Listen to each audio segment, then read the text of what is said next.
Hey everyone, welcome back to the channel. It's Ethereal here. Today we're diving deep into another explosive high school DxD what-if scenario. What if Issei was betrayed by Rias and got Great Red's powers?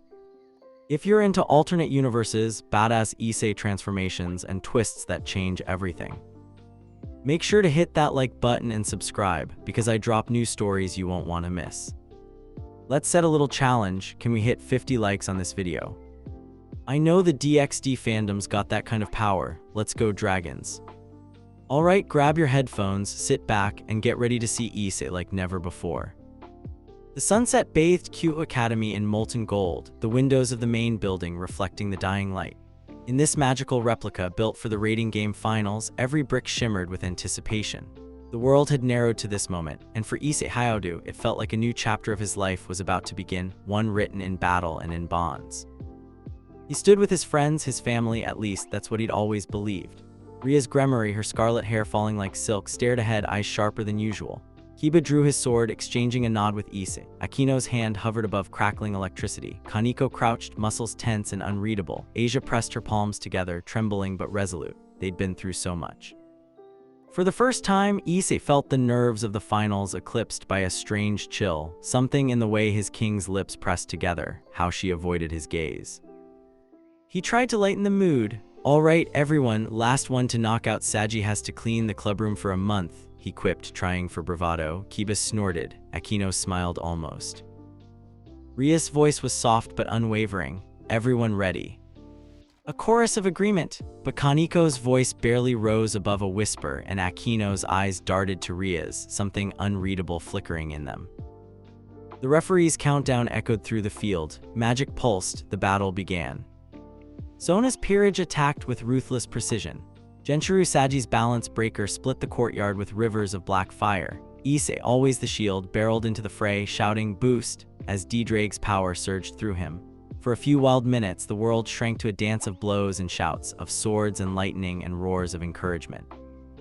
But the choreography was wrong. The team that had fought side by side for so long felt out of sync. Kiba's swordplay was hesitant. Akino's thunderbolts veered wide. Rias barked orders in clipped, cold tones, her usual passion replaced with distant calculation. Halfway through, Sona's queen fell and victory seemed within reach. Rias' voice cut through the din. Formation 4, Issei, take point. He nodded and rushed forward, energy blazing. He trusted his friends to cover him as always. Saji lunged, and Issei met him head-on. 1, 2, 3 boosts, and Saji was down. Applause rang in Issei's ears, but instead of regrouping, the air grew heavy. Rias' eyes flashed. No. Kaneko slammed into Issei's back, her strength monstrous and cold. He staggered, confused, only for a web of Akino's lightning to wrap around him, pain stabbing through every nerve. Kiba moved in, sword flashing. Issei, stunned, barely raised his arm in time. The blade stopped short, but Kiba's face was all guilt and defeat. What, Kaneko, Akino, what are you doing? Issei shouted, heart pounding in his ears. No one answered. The only sound was Rias' footsteps as she approached, power pooling in her palm.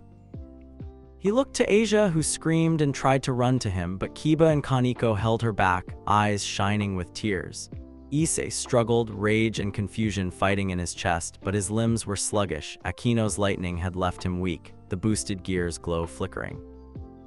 Rias knelt beside him. In her eyes, for a moment, he saw the girl who'd once saved his life, who'd taken a bullet for him, who'd wept in the rain for her servant. "I'm sorry, Issei," she whispered, voice breaking. "I truly am." He could barely breathe. "Why, Butchu, what did I do wrong?" Akino's voice trembled. "Forgive us." Kaneko's hands tightened on Asia's shoulders. Kiba looked away, shame twisting his face. Tears slid down Rias' cheeks. Her hand trembled as she touched his face, and for a heartbeat, Issei thought she might stop.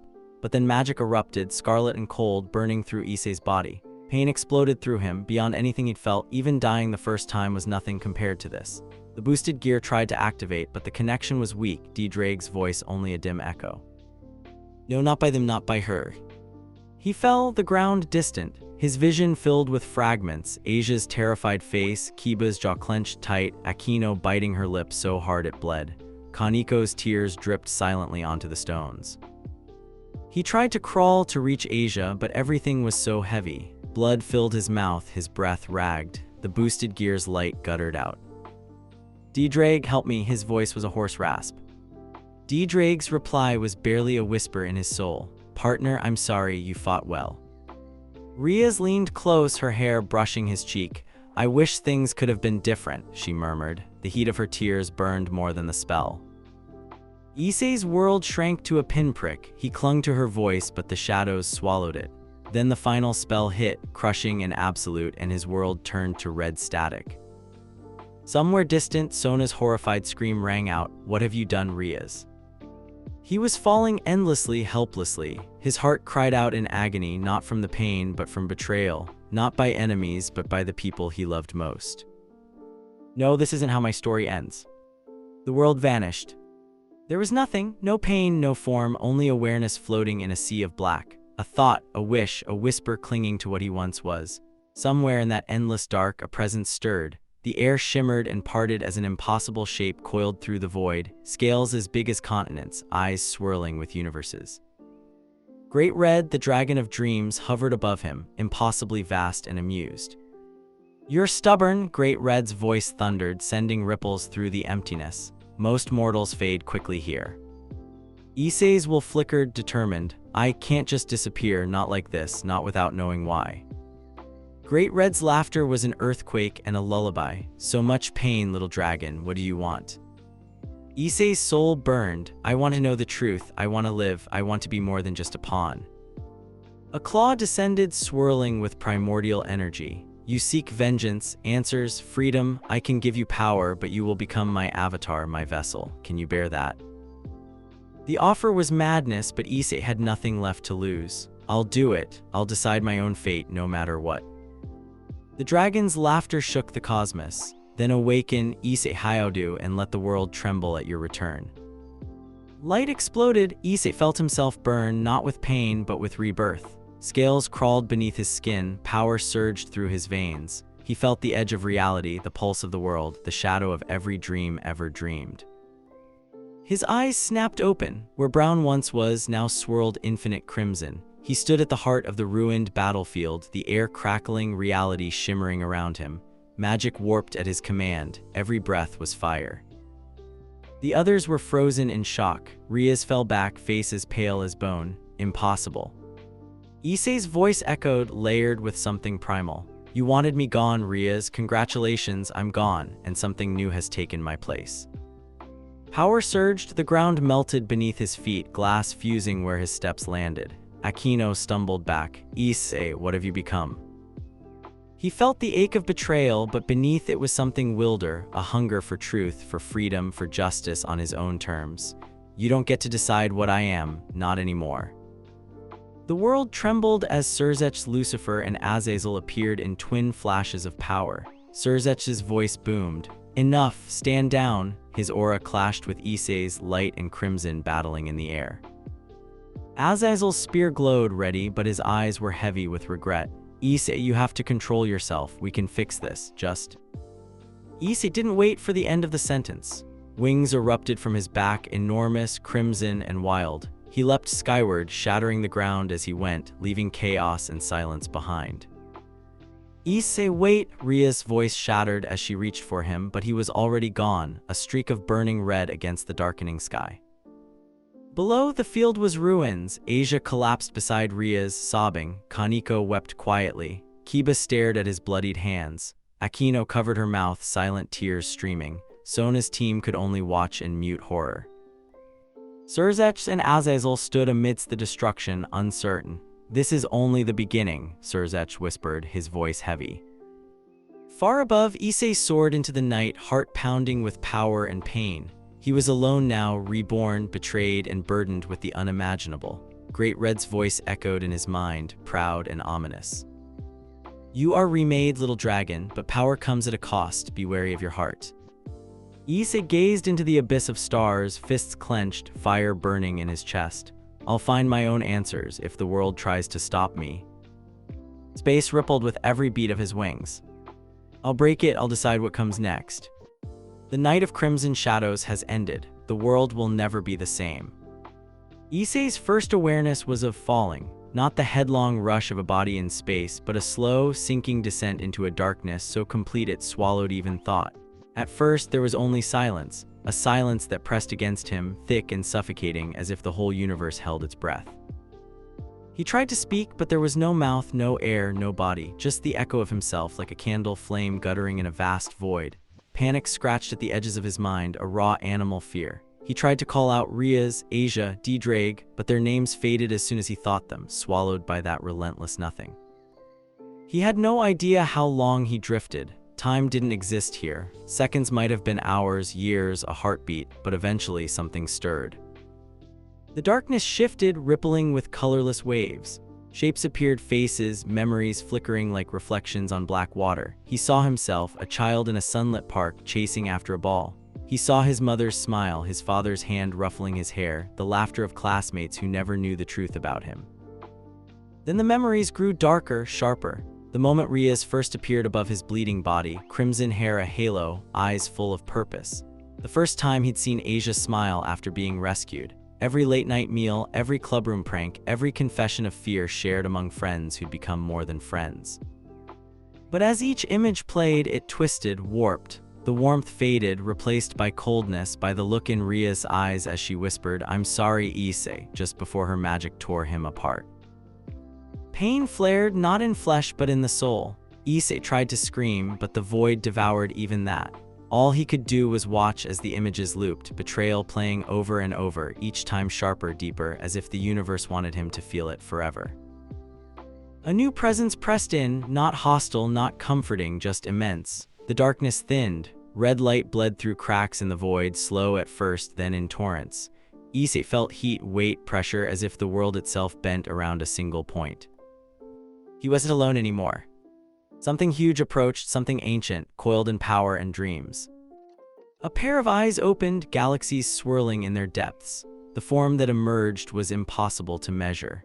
A dragon, yes, but also not, a presence larger than reality, scales shifting with colors no human eye could name. Issei felt himself drawn forward, not walking or flying, but simply being closer, as if thought and movement had merged. He found himself before Great Red, the dragon of dreams, the lord of the dimensional gap. For a moment, neither spoke. Great Red watched him, unblinking, the universe reflected in each eye. Issei felt smaller than he'd ever felt in his life, a speck in the shadow of a god. Finally, Great Red's voice boomed, not through ears, but in Issei's soul. "You are stubborn, how do Issei? Most mortals let go, you grasp." Issei wanted to flinch, to bow, to run. Instead, he squared what passed for his shoulders and stared into those endless eyes. "I can't let go, not like this, not without knowing why."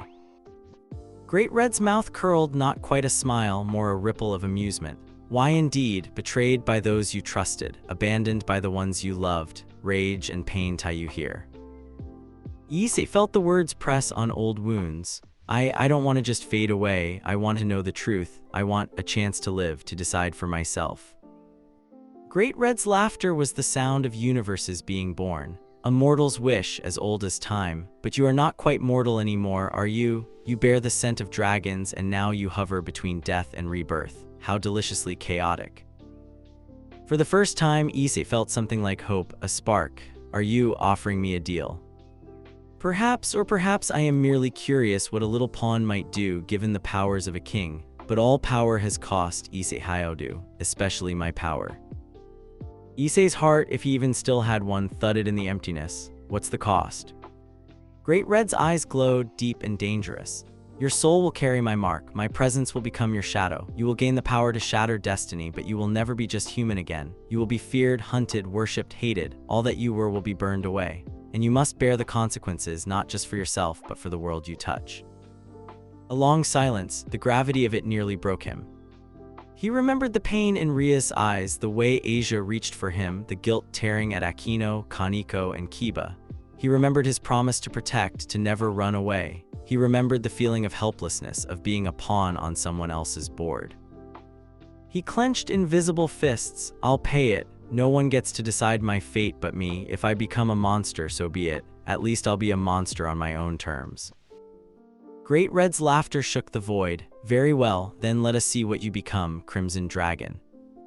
The dragon's enormous claw reached out and with a gesture tore open reality. A torrent of energy poured forth, fire and lightning and dreams. Issei screamed, not in pain, but in transformation. He felt his being unravel, knit back together, expand until he thought he would burst. Images, power, memories not his own flooded through him. He saw worlds beyond his endless skis, the edge of creation. He felt scales rippling under phantom skin, wings unfurling, the taste of raw magic. He felt alive. A voice, his and not his, echoed, "You are mine, and you are yourself. Awaken, Issei Hayaudu, let the world see you as I do." Light blinded him. He surged upward, burning with impossible power. For a split second, he glimpsed the battlefield again, a crater where he'd fallen, Rias on her knees, Asia sobbing, Kaneko hugging herself, Akino standing numb. Surzets and Azazel looked up, alarmed.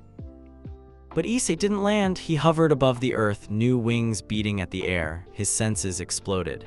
He felt every movement, every heartbeat, every ripple of magic for miles. He was back, but not as before. His body was the same, and yet not. His skin glowed faintly, lines of crimson light pulsing beneath the surface. His eyes reflected the void, swirling with red and gold. He could feel scales under his skin, wings coiled tightly behind his back. The world seemed sharper, more dangerous, every color more vivid. He looked down at the people he'd called family. He saw their terror, their grief, their shame. He wanted to shout at them, to demand answers, to rage and cry and curse, but the words stuck. He was afraid of what he'd become, of what he might do. He turned away, taking to the sky, the wind howling past him as he tore through the clouds. Below, the ruined field faded into distance. He flew faster than he'd ever imagined possible, not caring where. Trees became rivers, cities vanished in a blur, mountains fell away. The world was too small now. He needed more space, more air, more distance from everything he'd lost. He burst through clouds, soaring higher and higher. Lightning crackled at his wingtips. He felt the edge of the atmosphere, the pull of the dimensional gap. The fabric of reality thinned and he pushed, not sure what waited beyond. He landed in a place that was not a place, a rift between worlds, a realm of floating islands, shattered memories, and swirling chaos. Here, color and sound warped, impossible shapes danced at the edge of sight. It was the gap, the home of Great Red, and now his own. He collapsed to his knees, gasping, his new power roiling within him. The voice of Great Red whispered in his mind, always just at the edge of thought. "You are more than you were, less than you will be. The world is not ready, are you?" Issei laughed, half in madness, half in grief. "I don't know, but I'm not running anymore." He tried to remember what had happened, what Rias had said, what she'd not said. There was more to this than betrayal, he was sure of it. Was she forced? Was there a threat? The image of her tears seared itself into his mind. But he couldn't trust anyone now. He was alone, untethered, free, and furious. He explored the gap, drifting from island to island, sometimes running, sometimes flying, sometimes simply sitting and staring at the endless swirling energies. Each time he tried to focus on the past, on the pain, his new powers surged, a reminder that he wasn't the same boy who'd joined the occult research club. He began to test his abilities. A thought split a boulder in two. A flex of his hand ripped open a crack in space, showing glimpses of other places, Kuoh, the underworld, the heavenly realms. He saw Rias packing in her room, Akino clutching her arms to her chest, Kiba kneeling at a gravestone.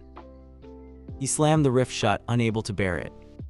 He remembered the little moments, Asia's laugh, Kaneko's blunt affection, the way Akino's hair shimmered in the sun. He remembered Ria's smile, the way she said his name when she was proud or annoyed or gentle. Each memory hurt, but each made him stronger. Days, or maybe minutes, maybe centuries passed. He lost track of time. He learned to shift his form, to hide the scales, to control the light in his eyes. He learned to listen for Great Red's voice, to separate his thoughts from the dragon. One day, as he drifted between islands, a voice called to him, not Great Red's, but something else, smaller, frightened. He landed, cautious, and saw a girl no older than Asia had been when he'd first met her, clinging to the edge of a crumbling rock.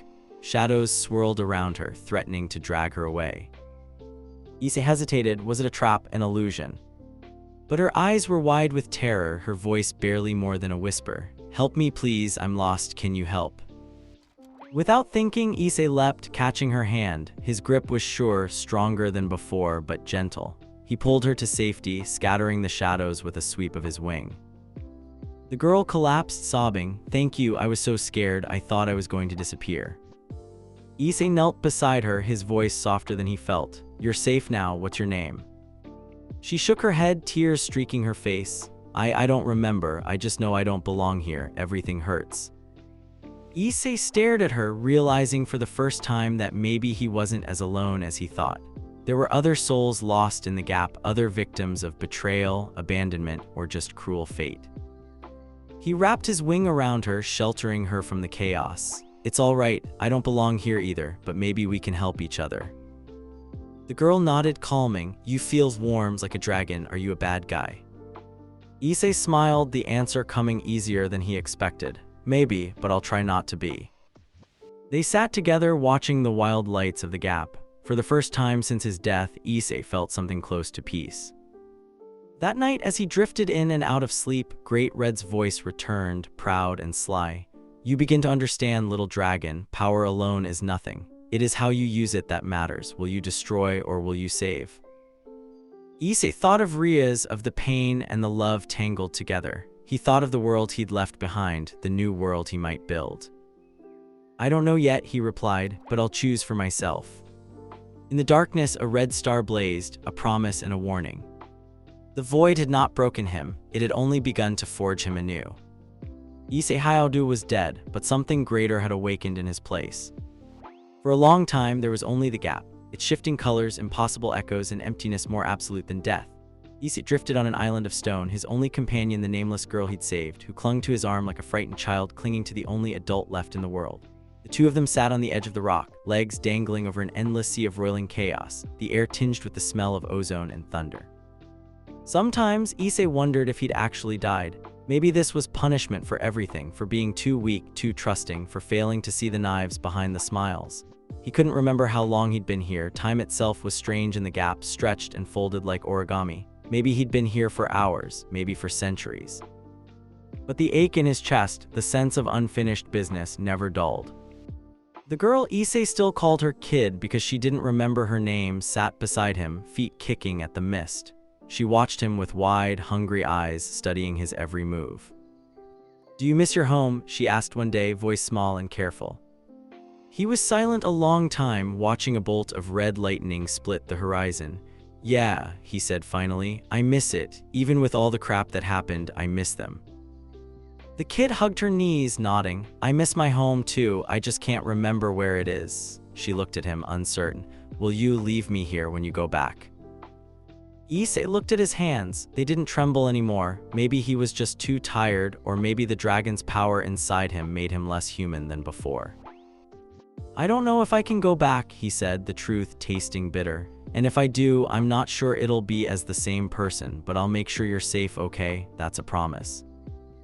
The kid nodded, pressing close to him. Issei rested his wing over her shoulders, an instinct that was less human every day, but one that still felt right. As the swirling winds of the gap grew restless, a new presence pressed in, a cold, silent gravity that pulled at the edges of reality itself. Issei felt it before he saw anything, a prickle of warning running down his spine. He stood, shielding the kid behind him, wings spread wide. The chaos parted and a figure walked forward from the mist, small, delicate, barefoot, with midnight black hair and eyes that swallowed light. "Issei." The infinite dragon god moved with unhurried grace, unbothered by the madness around her. She regarded Issei with cool, ancient interest, her eyes impossibly old in her young face. "Hayaodu Issei," she said, her voice was a whisper that echoed forever. "You are different now." Issei felt a chill even the dragon's fire couldn't chase away. He nodded, trying to stand tall. "Yeah, I guess you could say I've changed." Issei tilted her head, eyes never blinking. "You carry the scent of Great Red, it stains your soul." He swallowed, feeling the weight of it. "He saved me, or maybe used me, I'm not sure yet." Issei stepped closer, gaze unfathomable. The kid whimpered behind Issei's wing. Issei looked at her, curiosity flickering for a heartbeat, then returned her gaze to Issei. "You are not dead," she said, matter of fact. "You are not alive, you are something new, a paradox." Issei's hands clenched. I didn't ask for this, his voice broke. I just didn't want to die without answers. Offai's lips curled at the edges, almost a smile, almost a frown. Great Red is chaos. I am infinity. Between us you exist. You must choose what you become or others will choose for you. Issei shook his head. What does that mean? Am I supposed to be some kind of dragon god now? Offai's turned away, looking into the swirling void. The world will fear you, the devils will hunt you, the angels will watch you, the Kuoh's brigade will seek you, you are a threat and a prize, you must be careful. How do Issei? The kid shivered, her fear contagious. Are you going to hurt us? She whispered. Offai stared at her. No, not today. Her gaze lingered and something unreadable passed between them. Then she looked at Issei again. Protect what you cherish or lose yourself. With that, she faded, her presence dissolving into the chaos, leaving Issei shaken and the kid trembling against him. After a long silence, the kid looked up. Who was that? Issei let out a breath he didn't know he was holding. A really, really big deal. He sank down, exhaustion suddenly crushing. The dragon's power inside him felt restless, like a caged storm. She's right. I can't just hide here forever. If I stay, I'll lose myself, or worse, the world will burn before I even get a chance to fix anything. He closed his eyes, feeling the kid's tiny heartbeat against his side. The ache of his old life, the memory of Rias' tears and Kiba's shame, flared inside him. He clenched his fists, feeling the pulse of power beneath his skin. I need to go back, he said softly, even if I'm not sure what I'll find. The kid's voice was very small. Will you come back for me? He looked at her, really looked, and saw the lost hope in her eyes. She was a fragment of a broken world like him. If I can, I will, that's a promise.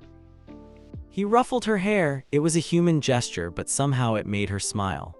For a moment, he let himself just be, not the Crimson Dragon, not Great Red's avatar, just Issei, a boy who couldn't stop trying to protect others even if the world betrayed him. When he stood, the chaos responded. The air crackled, reality thinning around him. He felt his connection to the world beyond, a beacon calling him home, or maybe calling him to war.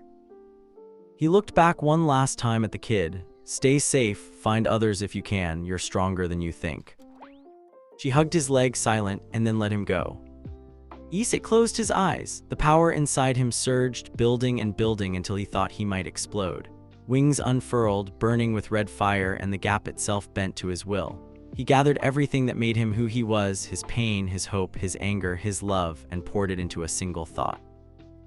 Let me return, let me face them. Reality split, a door opening in the chaos. Light spilled through, blinding and pure. Issei stepped forward, not knowing if he would find redemption or vengeance or just more pain. He emerged in a thunderclap of crimson energy, high above the world, over a ruined landscape that shimmered with the aftershocks of his rebirth.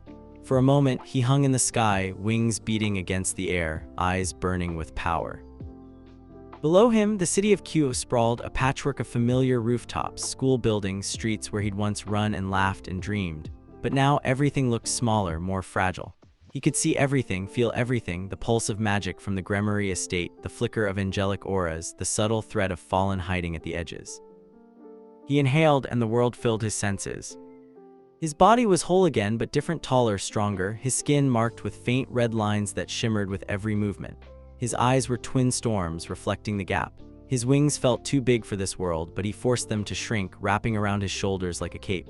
With a thought, he vanished from the sky, reappearing on the outskirts of town. He landed on the roof of a deserted building, the city sprawled below him. For a while, he just watched, absorbing every detail. It was peaceful, ordinary, so different from the chaos within him. He spotted a figure below, a little boy chasing a soccer ball down the sidewalk. The boy tripped, skinning his knee, and began to cry. Without thinking, Issei jumped from the roof, landing lightly beside him. The boy gaped up at him, eyes wide. Are you an angel? Issei knelt, the dragon within him subdued. Not even close, kid, he said, forcing a smile. He held out a hand and the boy took it. A spark of healing energy mended the scrape. The boy blinked in wonder. Go home, okay? It's dangerous to play alone. The boy nodded, eyes bright, and ran off. Issei watched him go, a pang in his chest. So much of the world was fragile, innocent. He wondered if he could protect any of it anymore. A shudder of magic rippled through the air. Someone powerful was searching for him. Issei turned, senses sharp. He felt the probing touch of devil magic, the cold edge of suspicion. He leapt, covering miles in seconds, moving from rooftop to rooftop, shadow to shadow. He watched the Gregori manor from a distance. The windows glowed with light. He saw Rias standing alone on her balcony, her posture tense, shoulders slumped. He watched Akino pace the room, her face tight with worry. Asia knelt at the foot of her bed, praying, tears streaming down her cheeks. Issei wanted to call out, to confront them, to demand why, but he held back, a storm brewing inside him. Instead, he let himself drift to his old home. The Hyodu house was quiet, lights off. His parents weren't home. He stood outside the gate, feeling like a ghost haunting his own life. He ached to go inside, to eat a simple meal at the kitchen table, to be a boy again, not a dragon. A sound behind him, a flicker of magic, a presence he knew. Issei. He turned, heart hammering. Kiba stood in the street, sword at his side, eyes wide with disbelief. Kiba, Issei said, voice low, raw. For a moment, neither spoke. The air between them was thick with memories, regret, and something close to fear. Kiba broke the silence. Is it really you? Are you alive? Issei shrugged, something like that. Kiba's hand trembled on his sword, but he didn't draw. I'm sorry, Issei. I didn't want any of this. Issei looked him in the eyes. Then why did you do it? Why did you stand by? Kiba's face twisted with pain. We had no choice. The elders, they threatened Rias' family, Asia, everyone. They told us if we didn't, he swallowed, shaking. We thought you'd just be sealed, not killed. Issei's anger flared, but he fought it down. You didn't trust me, none of you did. Kiba's shoulders sagged. We trusted you too much. That's why they targeted you. You're too powerful, too unpredictable. You scared them, you scared us. Issei stared at him, searching for any trace of the friend he'd known. You could have told me, we could have fought together. Kiba's eyes filled with tears. We were afraid. I'm sorry, I'm so sorry. For a long time, Issei didn't respond. Then, with a heavy sigh, he turned away. I don't know if I can forgive you, any of you, not yet. He leapt into the sky, leaving Kiba alone, his sorrow echoing in the night. Issei flew faster and higher, letting the wind and clouds erase his doubts for a moment, but the pain followed him. He landed in a forest clearing outside the city, heart pounding. He unleashed his power, fire and energy exploding from his hands, shattering trees, turning earth to glass. He roared, the sound shaking the stars, a dragon's cry of grief and rage. The voice of Great Red echoed inside him. You are not the only one who has lost, little dragon, but you can choose what comes next. Issei fell to his knees, sobbing. For the first time since his return, he let himself mourn, not just for his old life, but for the part of him that would never come back. He remembered the kid in the gap, Off-Eyes' warning, the fear in Kiba's eyes. He remembered the warmth of home, the laughter of friends, the sweetness of dreams now shattered. But as the dawn crept over the horizon, Issei wiped his eyes, stood, and looked to the future. He was something new, not just a devil, not just a dragon, not just a pawn. He was Issei, Hyodu, reborn, reforged, and ready to face whatever waited. He spread his wings, crimson and brilliant, and soared into the rising sun, a beacon of hope and warning. The world would tremble at his return, but he would not face it alone, not if he could help it. And somewhere in the depths of the dimensional gap, the kid watched the sunrise, smiling, believing in the promise of a boy who had been reborn as a dragon. The crimson dragon had returned, and the world would never be the same. The sunrise found Issei Hyodu perched on the highest peak of the mountains surrounding Kuoh, his silhouette framed by golden light, wings folded tight, watching the world below. It had been less than a day since his return, but he already felt the weight of 1,000 years on his shoulders. Every beat of his heart was a thunderclap. Every breath came with the taste of fire and ozone. He had spent the night alone. No, not alone. The dragon in his soul kept him company, sometimes murmuring, sometimes silent, always present. Great Red was not just a voice, but an instinct, a hunger, a push toward chaos. Issei wondered how much of himself remained and how much had become something new. When the wind shifted, he could hear the city's heartbeat. He heard children laughing in the schoolyard, merchants haggling in the market, the distant rumble of the Gregori estate as Rias' household stirred. The world was moving on, unaware or pretending not to notice that something had changed forever. He wondered if he could just vanish, if he could disappear into the wilderness, let the world forget him. But the thought of Asia, of the kid in the gap, of all the people who might pay the price for his weakness, burned away any hope of peace. So he watched and waited. It did not take long for the world to notice him. Before noon, a pulse of magic rolled over the mountain, thick and cold as winter. Issei stood, wings spreading in a shimmer of crimson light. He felt the foreign presence long before he saw it, a ripple in the air, the sour tang of fallen angel magic. He counted 6, maybe more, moving through the trees, masking their signatures, careful and disciplined. These were not the reckless Gregori agents he remembered. These were professionals. Issei smiled, not with amusement, but with something harder. The old him might have panicked, tried to run or negotiate. The new him stood his ground. One by one, the assassins revealed themselves, black wings spread, armored in sleek, rune-marked gear, spears of dark light in their hands. The leader stepped forward, a woman with silver hair and eyes cold as iron. "Hyodu Issei," she called, voice echoing off the cliffs. "By order of the Gregori Council, you are to be contained. Surrender now and you will not be harmed." Issei stepped to the edge of the cliff, wings unfurling behind him. The air crackled with his power. "I thought you guys liked me," he called back. "Didn't Azazel say I was one of his favorites?" The woman's lips twitched, almost a smile. "That was before you became a threat to the balance. Stand down." Issei's fists clenched. "What if I say no?" She raised her spear, the others forming up behind her. "Then we take you by force. I'm sorry, Issei, this isn't personal." He could have tried to reason with them, he could have begged for time, for understanding, but the gap had burned that weakness out of him. He was done being a pawn. The mountain trembled as his aura surged, red lightning snapping in the air. "I'm not going back in a cage," he said quietly. "If you want me, you'll have to earn it." The first volley was fast, precise, 6 spears of darkness arcing through the sky, aimed at his heart. Issei moved without thinking, body faster than his mind, wings folding and snapping out, batting aside the first 2, twisting through the rest. The world slowed around him. He could see every ripple in the air, every muscle twitch as his enemies advanced. He counted their heartbeats, tasted their fear. He smiled, feral, wild. "Your move."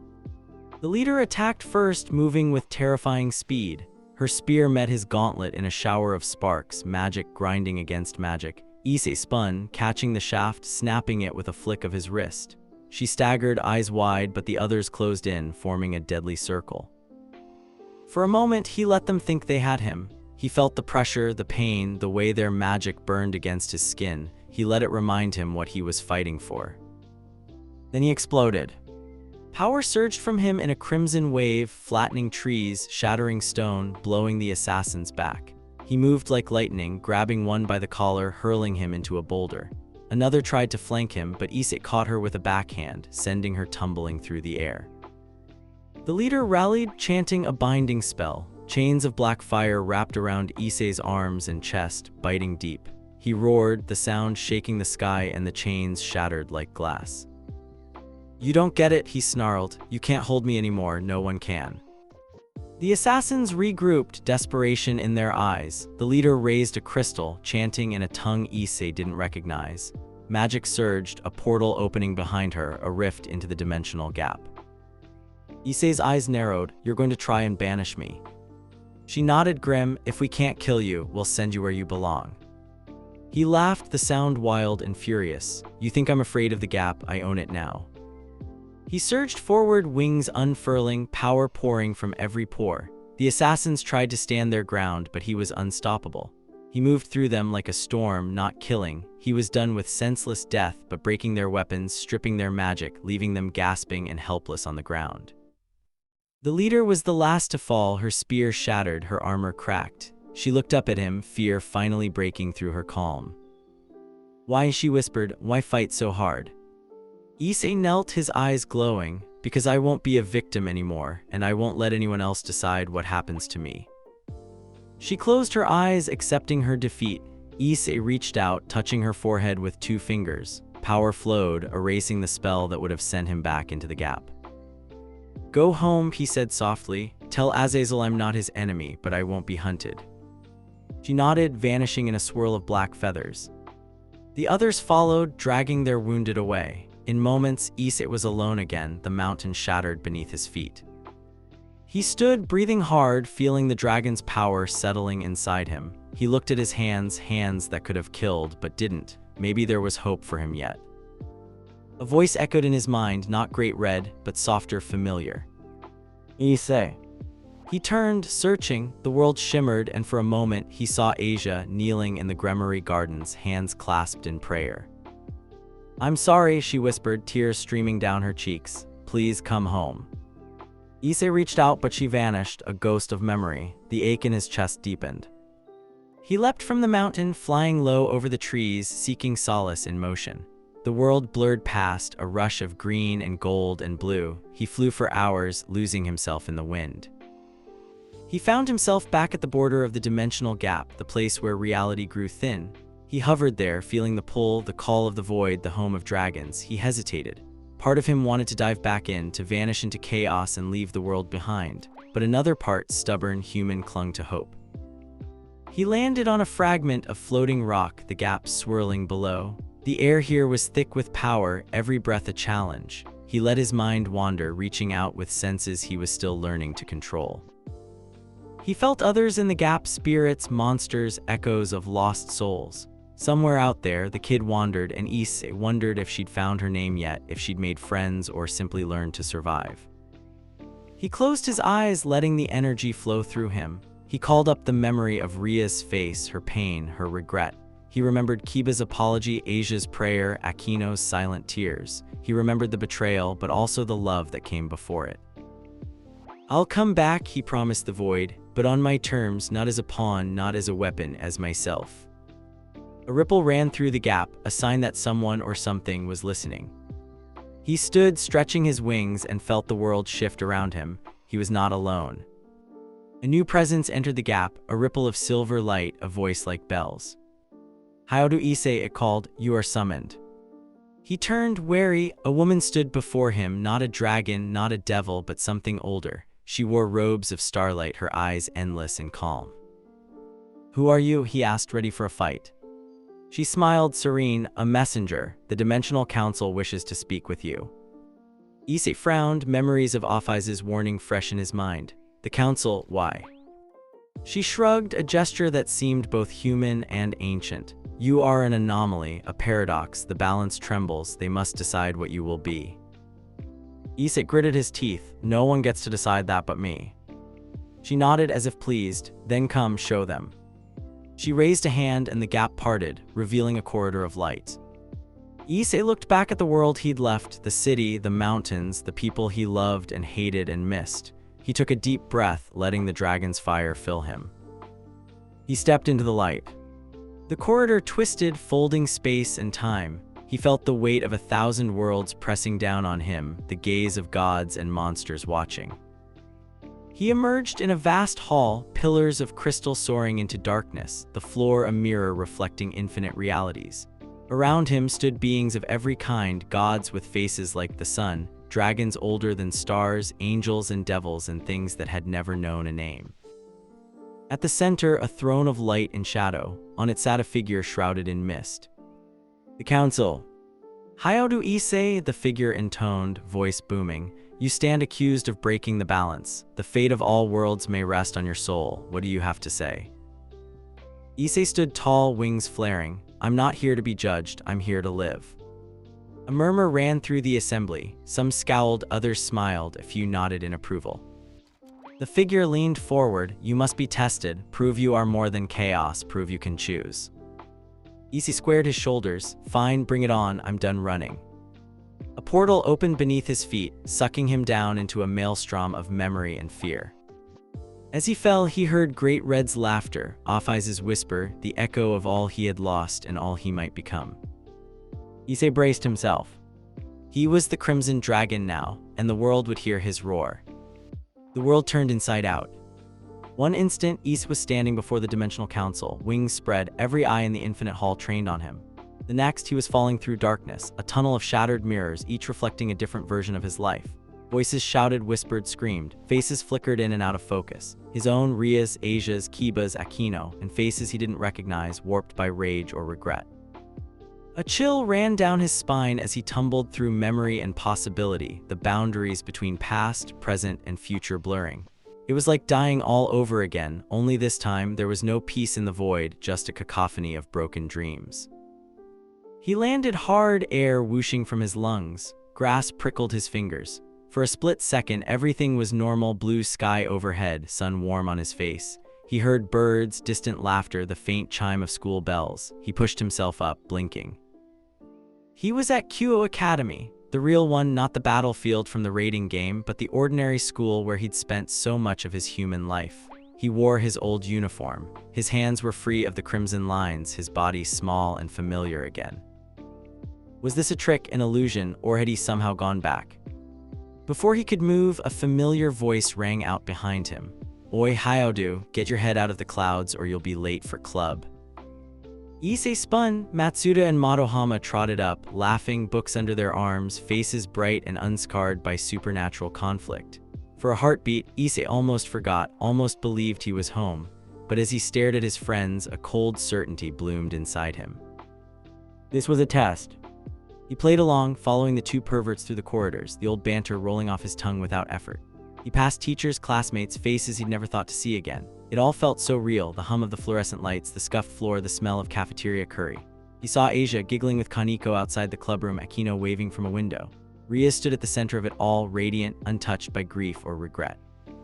He wanted to run to her, to demand answers, to ask if she remembered what she'd done, but something held him back. Maybe fear, maybe wisdom learned the hard way. The day unspooled with a dreamlike logic. Classes he hadn't attended in years, old pranks, lunch on the roof, a practice fight with Kiba that ended in laughter instead of bruises. Asia healed a scraped knee and smiled at him, and he felt his heart ache. As the sun set, Rias called him to the clubroom alone. He hesitated at the threshold, hand trembling. Inside, she was waiting, beautiful, mysterious, her eyes gentle. "Issei," she said, patting the sofa, "come sit." He obeyed, unable to help himself. She leaned close, voice soft, "Are you happy here?" He swallowed, I think so." She smiled, stroking his cheek. "Then stay, forget everything else, let it be like this forever." He stared at her, caught in the warmth of her touch, the comfort of her words. For a moment, he wanted to surrender, to let the illusion wash away the pain. But then he remembered the betrayal, the magic burning through him, the tears in her eyes as she destroyed him. He remembered the power he'd gained, the people he'd met, the world that needed saving. He pulled away. "No, this isn't real, you're not her, I can't stay." Ria's smile faded, the room darkened, shadows crawling up the walls. Her eyes turned cold, her voice hollow. "Why not? Isn't this what you wanted? Peace, love, happiness?" He stood, fists clenched. "Not if it's a lie. I'd rather face the truth, no matter how ugly." The room dissolved. He was falling again, tumbling through another mirror. This time he landed in fire. The world was a wasteland, ruined buildings, scorched earth, sky black with ash. Monsters roamed, devouring the weak. Issei staggered through the devastation, his body huge, armored, claws dripping with blood. He saw himself reflected in a shattered window, a dragon, monstrous and beautiful, crimson scales and golden eyes. The world cowered at his feet. A voice whispered in his mind, his own, but twisted, hungry. "This could be you, a king, a god, no one to betray you, no one to hurt you. You rule everything, you take what you want." He saw himself laying waste to armies, crushing the elders, burning heaven and hell. He saw Rias, chained and weeping, Asia begging for mercy, Akino broken at his feet. He screamed no and fought the vision, trying to shrink himself to remember who he was. The dragon within laughed, shaking the sky. "You have the power, why not use it? Why suffer, why love, why lose, take, dominate, destroy?" Issei sank to his knees, clutching his head. "Because that's not who I am. I'm not a monster. I don't want to rule by fear." The dragon roared, fire pouring from its mouth, the world burning in crimson light. Issei forced himself to stand, to face his own reflection. He reached inside, found the spark of humanity, the love, the hope, the memory of every friend, every smile, every act of kindness. He held on to it, refusing to let go. The vision cracked, the world shattering into a million shards. He fell again. This time he landed in silence. The world was gray, empty, no people, no monsters, no noise, just endless nothing stretching forever. He walked for what felt like years, his only companion his own footsteps. Loneliness gnawed at him, deeper and darker than anything he'd faced before. He thought of the kid in the gap, the friends he'd left behind, the life he'd lost. A voice whispered, Asia's soft and sad, you could stay here, alone, no pain, no risk, just peace. He shook his head, tears burning his eyes. I'm tired of being alone, I want to fight for something, for someone, even if it hurts. The gray faded, he blinked, finding himself standing once more before the council. The hall was changed, the beings watching him now wore faces of anger, fear, hope, contempt. The figure on the throne leaned forward. You refuse comfort, you refuse power, you refuse oblivion, what do you choose? Issei raised his head, voice steady. I choose to live, to struggle, to love even if it means I get hurt. I'll fight for my friends, for a world that doesn't hate or fear what it doesn't understand. The council was silent. A ripple ran through the hall, some faces softened, some grew harder. The figure on the throne stood, stepping down to meet him eye to eye. It was a woman, ancient and young, her face shifting between every race and age and gender. You would bear all this pain, Hyodu Issei, even after all you have suffered. He nodded, that's what makes me who I am, that's what makes me human even now. She studied him, then smiled, a true smile full of warmth and sadness. Then let your fate be your own, but remember, power tempts, loss wounds, love redeems. If you forget yourself, the balance will break and worlds will die. Issei felt the weight of her words settle in his soul. I understand. The hall faded, the world spun. He found himself standing at the edge of the gap, the mountains of Kuoh behind him, the world spread out below. The air was fresh, the sky blue. He looked down at his hands, his real hands, not the boy, not the dragon, but something new, something balanced. He felt the dragon's power humming inside, but also the steady beat of his own heart. He was himself, changed, scarred, but unbroken. A voice rang in his mind, softer now, almost affectionate. Well done, partner, DxD said, the familiar tone making Issei's heart swell. You've passed the test, now go, the world is waiting. Issei smiled, spreading his wings. He leapt into the sky, feeling the wind on his face, the sun on his back, the thrill of possibility racing through him. Below, the world stirred, angels and devils and dragons watched, whispering his name. In the Dimensional Council's hall, the beings of power took note, and some began to move. Issei Hyodu, the Crimson Dragon, had chosen his path, but the consequences were only beginning. As he soared over Kuoh, he saw figures gathering, Rias and her peerage, Sona's group, agents from the Gregori, even Vali and the twin heavenly dragons. He knew this was only the start. Allies and enemies alike would come for him, some to help, some to destroy, some just to understand. But for the first time since his death, Issei felt hope. He would fight, he would love, he would shape his own fate. And the world would tremble. The days after the battle felt longer than years. Every second in the Gregori mansion dragged beneath the weight of secrets, guilt, and unspoken grief. Where there had once been laughter and warmth, now silence pooled in the halls. Shadows clung to every corner as if even the light was afraid to intrude. Rias barely left her room. She'd thrown herself into her studies, her paperwork, anything to avoid the eyes of her peerage or her own reflection. She replayed Issei's last words over and over in her mind, each time her resolve fracturing just a little more. He stalked the grounds, sleepless, always on guard, but nowhere to go. He'd gone from Issei's closest friend to his jailer in one terrible moment, and nothing felt right anymore. He'd lost count of how many times he'd almost told Rias what he'd seen, Issei's eyes burning with something not even a devil could name, the way his own hands had trembled when he held Asia back.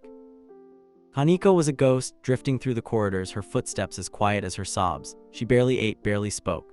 At night, she sat by Issei's old training grounds, clutching a frayed bit of his tracksuit sleeve. She hadn't cried in years, but now she cried every night, silent tears running down her cheeks, anger simmering beneath the surface. How could the world be so cruel? How could Rias? How could she let this happen? Akino hid her pain with smiles that didn't reach her eyes. She threw herself into rituals, sparring until her hands bled, electricity flickering at her fingertips. When the others asked how she was, she just winked, called them dear, and changed the subject. But in the dead of night, she knelt in the chapel, praying to gods she no longer believed in. She begged for forgiveness, for strength, or at least for the nightmares to end. And Asia, poor Asia. She wandered the halls like a lost child, clutching her rosary. She prayed at every shrine in every language she knew, her hands trembling, her eyes rimmed red. Each morning, she left a tiny offering outside Issei's old door, a flower, a sweet bun, a folded paper crane. She whispered his name into the darkness, as if somewhere, somehow, he could still hear her. One rainy afternoon, the peerage gathered in the study. The air felt thick, suffocating, every word heavy with things left unsaid. Kiba broke the silence. This isn't right, none of it. We did what they said, but it didn't stop anything. The elders keep pushing, asking more and more, and I can't sleep thinking about Issei. What if we made a mistake? Kaniko's voice was a growl. We were cowards. Akino tried to soothe, but her voice wavered. We protected the family. Rias had no choice, none of us did. Kaniko shot her a look, fierce and wild. There's always a choice. Issei would have fought even if it meant dying again. We didn't even let him try. Asia flinched, hugging her knees. I just want him to come home, she whispered. I miss his smile. Rias stood abruptly, chair scraping the floor. Enough, her voice cracked. You think I don't know what I did? You think I haven't replayed it every night? I did what I thought was right. If the elders had targeted you, any of you, I would have made the same decision. I never wanted this. The room fell silent, rain drummed against the windows. No one spoke. After a long moment, Rias left, the door closing with a finality that echoed through all their hearts. Elsewhere in a dimly lit boardroom deep beneath the underworld, the devil elders met. They spoke in hushed voices, faces half hidden behind masks and spells. The death of Haodu Issei had not brought the peace they promised. If anything, unrest simmered closer to the surface than ever. Factions grumbled, alliances strained. The name Crimson Dragon was whispered like a curse and a prophecy. A spy in the Gregori household reported that Rias' peerage was cracking. We must keep them divided, one elder intoned. If they unite, even the Crimson King cannot be controlled. Plans were drawn, shadows lengthened. Issei, meanwhile, watched from the edge of the gap, hiding in places between worlds. He saw it all, the council's plotting, the peerage's sorrow, the world's slow spiral toward chaos. His senses had become superhuman. He could taste emotions, hear lies, see auras pulsing through flesh and stone. But he felt no joy in it. The more he saw, the lonelier he became. He spent his days exploring the boundaries of his new powers. With a thought, he could open rifts, step between Kuoh, the underworld, and realms even DxD had never seen. He could bend light and air, shape fire, even twist time in tiny loops. But every power came with a cost. The more he used them, the less human he felt. The hunger of Great Red's chaos gnawed at him, urging him to act, to conquer, to make the world interesting again. He resisted, mostly. One night, drawn by a yearning he couldn't ignore, Issei found himself outside the Gregori mansion. He watched through a ripple in space as Asia knelt by a window, praying. He hesitated. Would she scream? Would she run? He steeled himself and slipped through the wall like a ghost. Asia gasped, clutching her rosary, her face going pale. For a heartbeat, neither moved. Then she recognized his eyes, the storm of pain and hope within them. Issei, she whispered, the word trembling on her lips. He nodded, words failing him. Tears streamed down her face. I knew you'd come. I prayed every night. I never believed you were really gone. Issei's heart twisted. I'm not the same. I don't know if I ever can be. She reached for him, her hand shaking. He took it, feeling warmth for the first time since his rebirth. I don't care, Asia sobbed, pressing her forehead to his chest. You're still Issei, you're still the one who saved me, who cared for me, that can't be erased. He hugged her, afraid he might hurt her with the power boiling beneath his skin. They did what they thought they had to, he said, but I can't just forgive them, not yet, there's so much I don't understand. Asia nodded, but you're here, that's all I ever wanted. For a while, they sat in silence, the world falling away. Issei told her about the gap, about the kid, about Offeyes and the council. She listened, holding his hand, her faith steady and unshakable. Finally, Issei stood. I have to go. If the elders find out I'm here, if they know I'm alive, things will get worse. Asia's grip tightened. Promise me you'll come back. He smiled, softer now. I promise, no matter what happens. He slipped away before anyone else could see him, vanishing into the night. But for the first time, he felt a glimmer of hope. Maybe he wasn't as alone as he feared. The next morning, rumors spread like wildfire. A maid swore she'd seen Asia talking to a red-haired boy in the moonlight.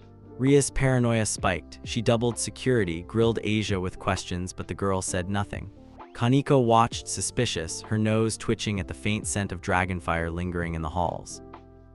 Akino found Asia in the chapel, eyes red but smiling. "You seem different today, Asia." Asia hugged her tightly. "He's coming back, I know he is." Akino blinked then smiled, tears brimming in her own eyes. Maybe we all have a second chance." Meanwhile, Sona and her peerage held an emergency meeting. "The council is watching Issei," Sona warned. "If we don't act, the whole underworld could turn against us. We need to find the truth about the elders, about Rias, about what really happened that night." Tsubaki nodded, eyes sharp. "We'll find evidence, and if we can clear Rias, maybe Issei will come home." Far away in the secret halls of the Gregori, Azazel pored over surveillance footage, brow furrowed. "He's alive," he muttered, "and stronger than ever." He turned to a shadow in the doorway. "Spread the word. No one moves against him without my order." The shadow nodded and disappeared. Azazel stared out the window, worry etched deep. "Hang in there, kid. Don't let the darkness win." Night fell again. Rias, unable to sleep, wandered the gardens. She paused at Issei's favorite spot, a stone bench beneath a cherry tree. She sat, hugging her knees to her chest. "I wish I could talk to you," she whispered. "I wish I could explain. I'm so sorry." The wind shifted. For a heartbeat, she thought she felt warmth, like the ghost of a hug, a whisper on the breeze. She closed her eyes and wept, her tears watering the grass. Elsewhere, in a place between dreams and reality, Issei drifted, watching the lives he'd left behind. He saw their pain, their hope, their stubborn will to keep moving. He realized he'd become something more than a boy, more than a dragon. He was a force, a symbol. But he still wanted, more than anything, to be someone's friend, someone's hope. As the night deepened, he made a promise, to himself, to Asia, to everyone he'd loved. He would find the truth, he would protect those who needed it, and maybe, just maybe, he would forgive. But for now, he soared into the star-speckled sky, the ashes of friendship swirling in his wake, and resolved that the next time he returned to Kuoh, it would not be as a ghost, but as the Crimson King the world would have to reckon with. Night in Kuoh always brought a strange comfort, lights twinkling in familiar streets, the gentle hum of distant traffic, the cherry trees swaying in the moonlight. Even with all the supernatural chaos and cosmic drama, Issei sometimes felt like he could fade into the ordinary and forget, just for a moment, that he was no longer the boy he used to be. He lingered on a rooftop, crimson aura muted, watching the city he'd died for, the city he'd been reborn above. It was the first time since his resurrection that he let himself get this close. Each breath brought scents he remembered from his human life, fresh bread from the bakery on the corner, summer jasmine, rain-soaked concrete, the faintest hint of gasoline and cherry blossoms. Everything hurt and comforted at the same time. His senses reached further now. He could feel pulses of devil magic from the Gregori estate, faint glimmers of holy power from the churches, the shifting shadows where fallen angels lurked. Even so, the human world clung to its innocence, blissfully unaware of the cosmic games swirling overhead. But tonight, he was here for a reason beyond nostalgia. Something in the back of his mind, DxD's last whisper, the tingle of ancient draconic magic, guided him toward a hidden truth he'd ignored in the rush of trauma and revenge. He slipped through the alleyways, invisible to cameras and curious eyes, every movement effortless. His feet brought him to the old occult research club room, the place where everything had started and ended for him. The door was locked, but he passed through it like a breath of wind. Inside, dust motes danced in the beams of moonlight. The chessboard on the side table was mid-game, half-finished, just as he'd left it the night before the betrayal. Rias' scent lingered, rosewater and old paper, a bittersweet memory. On impulse, Issei ran his hand over the chessboard. His fingers tingled as they brushed the red queen, and for an instant, the boosted gear flickered to life on his arm, just a ghost, just for a heartbeat. "DxD," he whispered, "are you still in there?"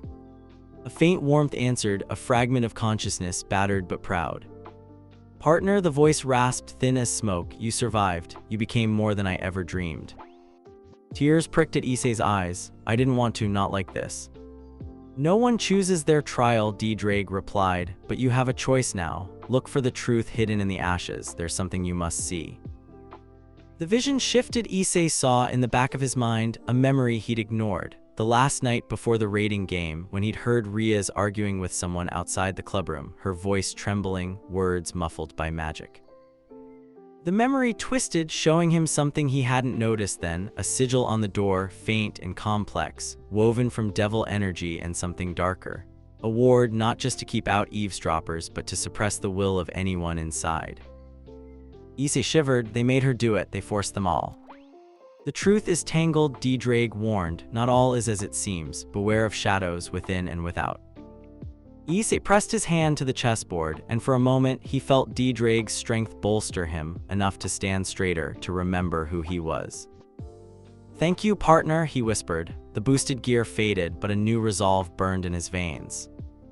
He left the clubroom, gliding through the halls like a ghost, remembering jokes and battles, secrets and laughter. For a moment, he paused by the window, looking down at the courtyard where he'd once confessed to Rias beneath the cherry blossoms. That life felt like a different universe.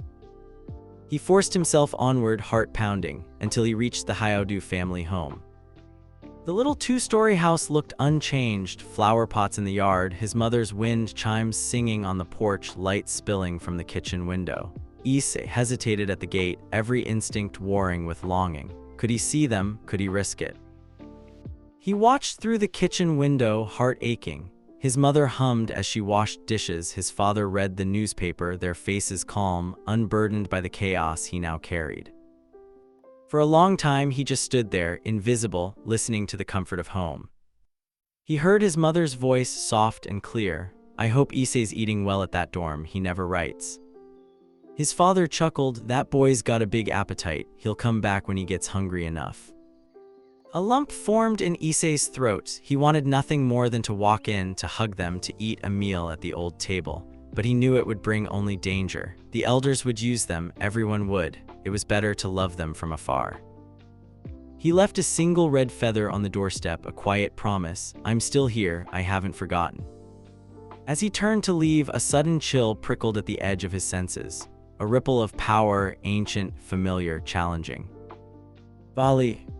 He didn't need to look to know. The white dragon emperor stood atop a nearby rooftop, arms crossed, cloak billowing in the wind, eyes like blue ice fixed on him. "So it's true," Vali said, voice lazy but sharp. "The crimson dragon comes home. I wondered how long you'd skulk around before facing me." Issei floated up to meet him, landing on the adjacent rooftop. "Not here to fight, Vali, not tonight." Vali grinned wolfish. "That's too bad because I am." He launched forward faster than thought, a lance of silver energy arcing between his hands. Issei blocked instinctively, wings flaring, the power inside him responding with a roar. The first clash shook the rooftops. They traded blows, energy, fire, claws, and light, two titans dancing above the sleeping city. For a moment, Issei forgot everything but the thrill of battle, Vali's challenge, the test of strength, the old rivalry. But even as they fought, Issei sensed something different in Vali, a question, a test, not just violence for its own sake. They broke apart, breathing hard, neither giving ground. "Why are you really here, Vali?" Issei demanded. "You could have killed me already if you wanted." Vali shrugged, eyes narrowed. "I had to see it for myself. The rumors say you're something new, something even Off-Eyes and Great Red can't predict. I wanted to know if you're still Issei Hyaodu or if you're just another monster." Issei's fists tightened. "I'm still me, I'm not running from that." Vali's smile softened, almost approving. "Good, because the world's changing, Issei. The council is split over you. The Kuoh's brigade is gathering, the angels are watching, the elders are plotting. Every faction wants a piece of you, one way or another."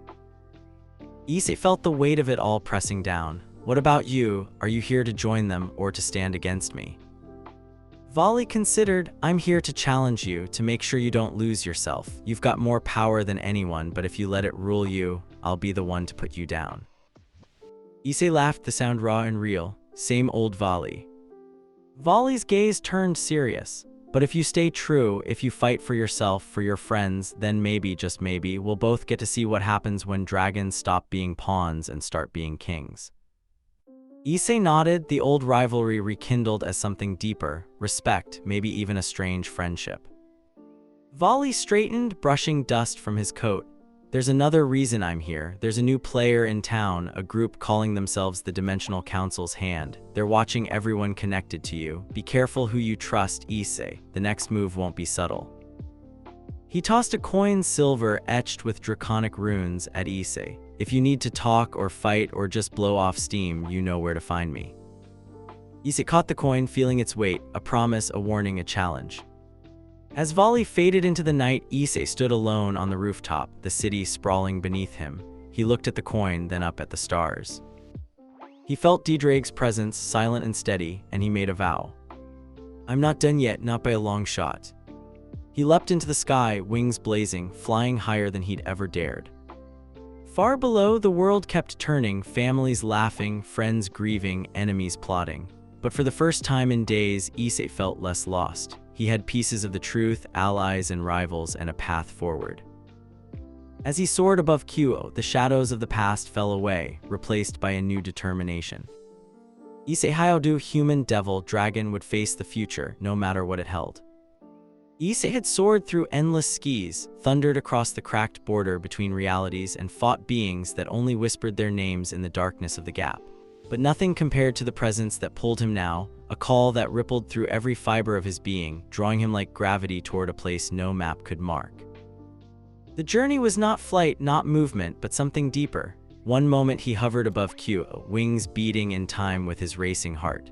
The next, he felt himself unravel, unspooling across worlds, each thread of his existence vibrating with ancient, ineffable power. Light and shadow spun around him, reality blurred, then snapped into place. He stood on a platform of obsidian, floating in a starless void. Pillars of crystal soared overhead, each humming with magic so intense it made even Great Red's energy feel small. Circling the dais were thrones, 20 in all, each occupied by a being so vast and strange that Issei's mind ached to comprehend them. The air smelled of ozone, burnt feathers, and the cold of the void. The first being spoke, a woman cloaked in galaxies, her eyes endless. You are Hyodu Issei, bearer of the Crimson Dragon's power, paradox reborn. Others chimed in. A serpent made of pure starlight hissing, he carries both chaos and hope. A knight in armor woven from shadows, he is a threat, the balance is fragile. An angel with wings of blue fire, he could be a savior or a destroyer. A devil lord with horns like obsidian knives, he is too dangerous, we should end him here. A wave of pressure crashed over Issei, his knees buckled, but he forced himself to stand tall, wings bristling. His eyes burned crimson and gold. He felt the weight of every gaze, the taste of old, unfathomable power. I didn't ask for any of this, Issei declared, voice echoing across the void, but I'm not your pawn, not anymore. The council rippled, some nodding in grim approval, others glaring with cold contempt. The woman of galaxies gestured, and a sphere of images floated before Issei. He saw worlds like his, some twisted by war, some thriving in peace, some burning as dragons and gods clashed across their skis. You have broken destiny's chains, she intoned. You are the wild card in the game. The question before this council, will you be permitted to walk among worlds, or must you be unmade? A murmur swept the thrones. Issei's heart hammered. He thought of his parents, of Rias and her broken gaze, of Asia's forgiveness, of Vali's challenge, of the kid lost in the gap. He thought of the hundreds of ordinary people who would never know their fate was being decided here. He took a breath, steadying his soul. You're afraid, he said softly. All of you, afraid I'll tip the balance, but so is everyone, every king, every devil, every angel, every human. The only difference is you're used to controlling it. A Shadow Lord sneered, voice scraping like broken glass. Power such as yours cannot be left to chance. The angel with blue fire gazed at Issei, sorrow in her eyes. What would you do if we let you go? Issei's answer was quick, clear. I want to protect the people I care about. I want to fix what's broken, but I won't let anyone control me again, not the devils, not the angels, not even you. The Devil Lord slammed his fist into his throne. He is a threat to the order we have built. He should be destroyed before he brings chaos to every reality. But others demurred. A being like a clockwork sun, spinning with the voices of 1,000 timelines, hummed, the universe survives on wild cards. Without them, it stagnates, dies. A three-headed dragon, scales shimmering with shifting runes, rumbled, let us see what he will do. Issei's wings twitched. He felt the urge to lash out, to unleash his power and show them just how little they truly controlled. but DxD's memory steadied him. Be more than a beast, it whispered. Be more than rage. The woman of galaxies raised her hand. Enough, the council is divided. We will test you, Issei. You must survive 3 challenges, one of mind, one of heart, one of power. Succeed and you walk free. Fail and your existence ends here. Issei gritted his teeth. I've already survived hell. Whatever you throw at me, I'll face it. The platform shuddered, the void spun. The council's faces became indistinct, blurring into a storm of voices. The first challenge struck with the speed of thought. A surge of memories, his childhood, his awkward school years, the shame and fear, the endless longing to be loved. He saw himself from every angle, every mistake, every failure, every embarrassment played in infinite detail. Each moment a blade, cutting deeper, trying to make him doubt himself. But Issei stood firm. I know what I've done, I know my flaws, but I've also changed. I am more than my mistakes. The pressure relented. Next, the heart.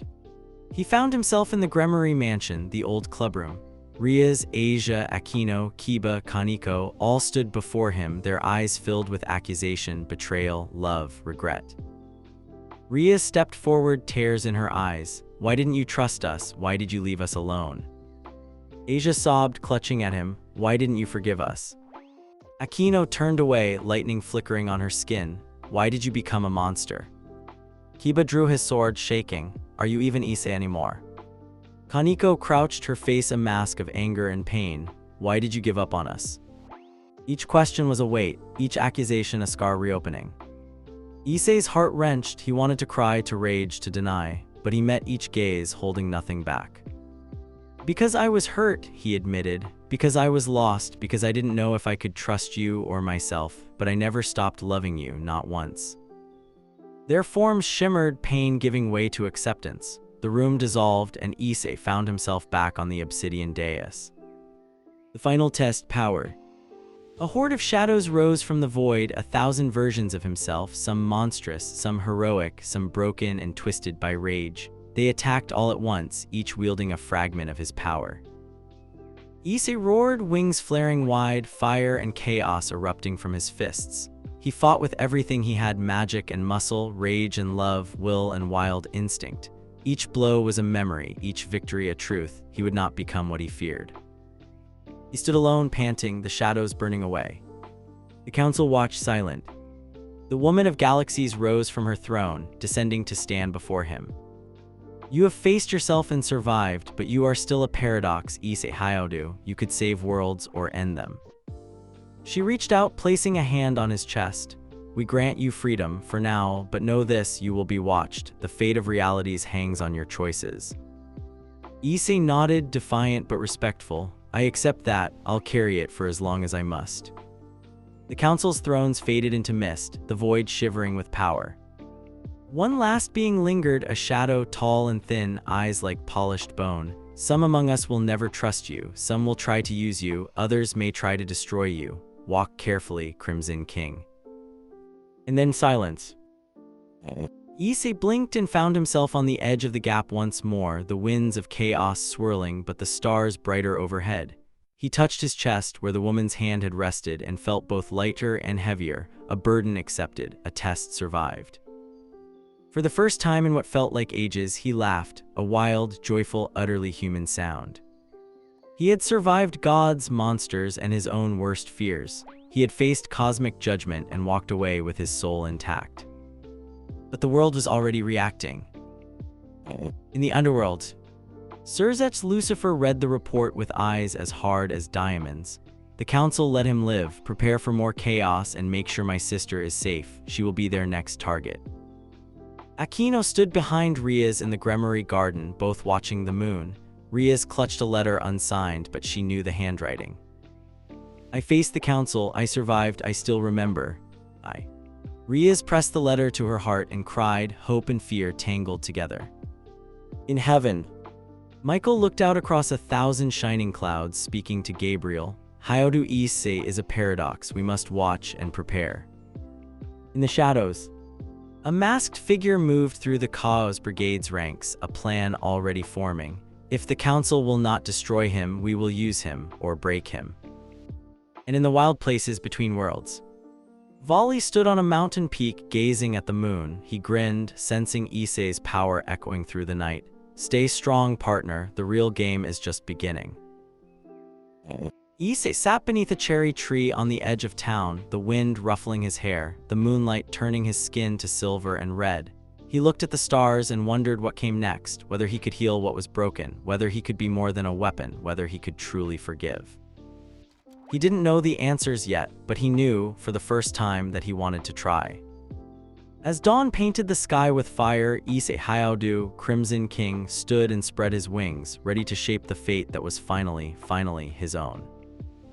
The council was gone, its hall of crystal and shadow dissolving into starlight as Issei fell through nothingness.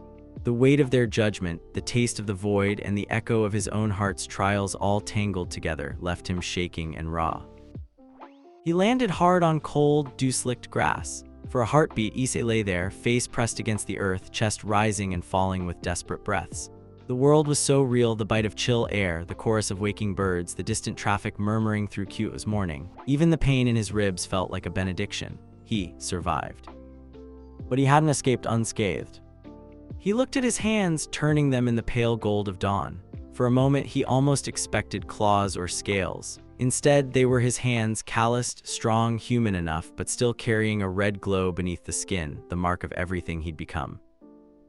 The power hummed in him more than magic, more than muscle, a force balanced on a knife's edge between chaos and order, dragon and man. He tried to stand, but his legs trembled. His soul ached. The council's 3 trials echoed in his mind, the parade of failures, the specter of ruling as a tyrant, the wasteland of loneliness, and above all, the faces of those he loved and lost, their pain his pain, their forgiveness the only thing that had brought him through. "DxD," he whispered, reaching out with his heart. A faint warmth flickered within him, a shadow of the partner he'd once known. "You've walked the edge, partner," DxD murmured, "but the real trials have only just begun." Issei nodded, breathing deep, letting the world ground him. He sat in silence, watching the sunrise spill molten gold across the horizon. For the first time since the night of the betrayal, he let himself grieve. Not just for himself, but for Rias, for Asia, for the friendships twisted by fear and manipulation, for the boy he'd been. A breeze tugged at his hair. Somewhere, someone began to play a radio, tinny pop music that made him smile despite everything. He was alive. He was free. He knew what he had to do next. But the world was not idle. Far below, in a hidden chamber deep beneath the underworld, the devil elders gathered. Hooded and masked, their magic thrummed through marble and black glass. They had watched the council's proceedings in secret, through forbidden scrying mirrors and loyal spies. "He lives," the first elder spat, voice old and sharp, "and they let him go, fools." "He is more dangerous than ever," whispered the second. "The balance teeters if he returns to Kuoh." "He cannot be allowed to rally the Gregori girl or the others," hissed the third. "We must act. The Kuoh's brigade waits for any sign of weakness." "We will send the nameless one," murmured the fourth. The others shuddered. The leader leaned forward, eyes burning beneath his cowl. "Begin the purge. Hunt his allies. Destroy any who shelter him. If the council will not break him, we shall." In the sanctum of the Gregori, Azazel stood by a wall of screens, arms crossed, dark eyes glinting. He watched Issei's silhouette on a monitor, saw him standing in the dawn light, defiant and exhausted. Beside him, Shemhazai shook his head. "The other factions are in chaos. Heaven wants to monitor him. The fallen want to recruit or contain. And you?" Azazel smirked, tossing a folder on the desk. "I'm going to help him, or at least keep the world from burning itself down trying to stop him." Shemhazai raised an eyebrow. "You trust him?" "No," Azazel said, "but I trust what he chooses to fight for." Meanwhile, the world above stirred. Word of Issei's freedom spread through the supernatural community like wildfire. Some whispered his name in fear, others in hope. In a castle of white stone, Michael gathered the seraphim. "We watch, we wait, we do not provoke. If Issei Hayaodu acts as protector, we will treat him as one, but if he turns against creation..." Gabriel's eyes were gentle but wary. "He is still someone's child, Michael." "He is a child of fate now," Michael replied. In Kuoh, the tension was palpable.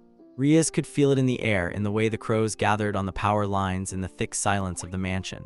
The peerage was restless, Kiba sharpening swords he hadn't touched in weeks, Kaneko hiding away in the old storage shed, Asia kneeling by her window with her rosary, lips moving in endless prayer.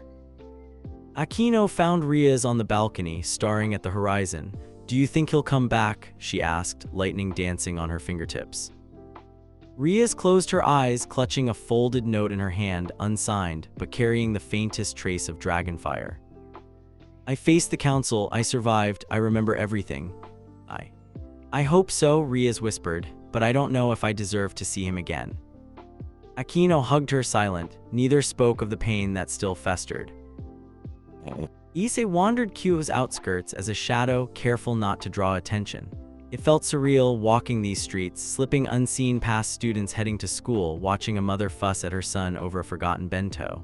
He wanted to belong, but he was too changed, his power too great, his heart too scarred. He found himself outside the Hyodu house once more. He watched his parents through the window, saw them setting out breakfast, their laughter bright and ordinary. He wished just for a moment he could go back, but the price was too high. He whispered a blessing beneath his breath, sending a ward of protection curling around the house, a silent promise. He turned away. He moved through the city, sensing the invisible currents of magic. Shadows shifted, devils and fallen patrolled in secret. Rumors of the Crimson King spread in hushed voices, some hopeful, some afraid. It wasn't long before he was found. On a deserted footbridge, Vali stood waiting, arms folded, cloak fluttering in the wind. "Took you long enough, partner," Vali called, grinning. "Heard you pissed off some gods and lived." Issei chuckled, "You know me, always the troublemaker." They clasped hands, rivalry and camaraderie blending in a moment of unspoken understanding. "You look different," Vali said, eyes sharp, stronger, scarier. "Council gave me a test, I survived." Vali studied him. "What are you going to do now?" Issei looked out at the city, at the mountains beyond, the world caught between peace and chaos. "I'm going to fix what I can, protect who I can, and then I'm coming for answers."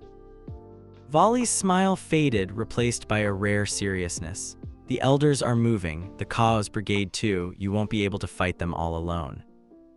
"I'm not alone," Issei replied, thinking of Asia, of Vali, of every friend and rival who still had a stake in this world. "Not anymore." Vali nodded. "When the time comes, I'll be there, just don't go turning into a tyrant, yeah." Issei laughed, the sound warming the chilly air. "Wouldn't dream of it." Vali stepped away, fading into the morning haze. Issei watched him go, grateful. But not all eyes watched with kindness. In a windowless room lined with blood-red curtains, a shadowy figure consulted with the Nameless One. Its form was shifting, its presence wrong, a wound in reality. Soon, the Nameless One rasped, "We will tear down the Crimson King. His friends will betray him again, his heart will break, and his power will be ours." The agent bowed. "What of Rias Gregori?" "Keep her alive, she is the perfect bait." The figure shuddered but obeyed. For the rest of the day, Issei wandered Kuoh, collecting fragments of his old life. He visited the playground where he'd first met Asia, the bridge where Kaneko once challenged him to a fight, the bakery where he treated Kiba to victory donuts. Everywhere he felt both nostalgia and ache. He was a ghost, a legend, a rumor, never fully present, never fully gone. He watched Sona's peerage training on the tennis courts, their laughter unguarded. He saw Saji catch his eye, eyes widening in recognition, then Saji bowed, not with fear but with respect. Issei nodded, a promise passing between them, "We'll fight for this place, whatever it takes." As twilight fell, Issei slipped into the old occult research club room, empty but for dust and memory. He sat at the table, hands folded, eyes on the chessboard, still waiting for the last move. He let the silence wash over him, waiting. He knew someone would come. The door creaked, footsteps familiar, hesitant. Asia stepped inside, candle in hand, green eyes wide with hope and worry. "Issei," she breathed. He smiled, rising to meet her. "Hey, Asia." She ran to him, arms flinging around his neck. He held her close, feeling tears slip down his face. For a long moment, neither spoke. There was nothing to say that mattered more than this embrace. Finally, Asia pulled back, eyes shining. "You came back, I knew you would." Issei nodded. "I'm here, and I'm not leaving again." They talked for hours, the candle flickering as the night deepened. Issei told her what he could about the council, the threats, the powers waking across the world. Asia listened, clutching his hand. No matter what you become, you'll always be Issei to me. He squeezed her hand. That's all I need to hear. He knew there would be battles to come, betrayals and heartbreak, war and loss. But for this night, there was hope, a light in the darkness, a bond that no council or elder could break. Elsewhere, Rias dreamed of crimson fire and broken chains. In her sleep, she saw Issei, wings blazing, eyes kind. He reached for her and she for him. "Come home," she whispered. And across every barrier, Issei heard her. The night draped itself over Kuoh like a velvet curtain, speckled with the steady glow of street lamps and the winking lights of distant homes. To the ordinary eye, it was a scene of peace and normalcy, but to Issei, now half shadow, half legend, every inch of the city was alive with tension. The supernatural world vibrated at the edges, wards humming in alleyways, devils patrolling rooftops, and unfamiliar presences flickering just out of sight. Issei moved like a whisper through the streets. The council's tests had changed him. He no longer felt the constant need to flex his power, to dazzle or intimidate.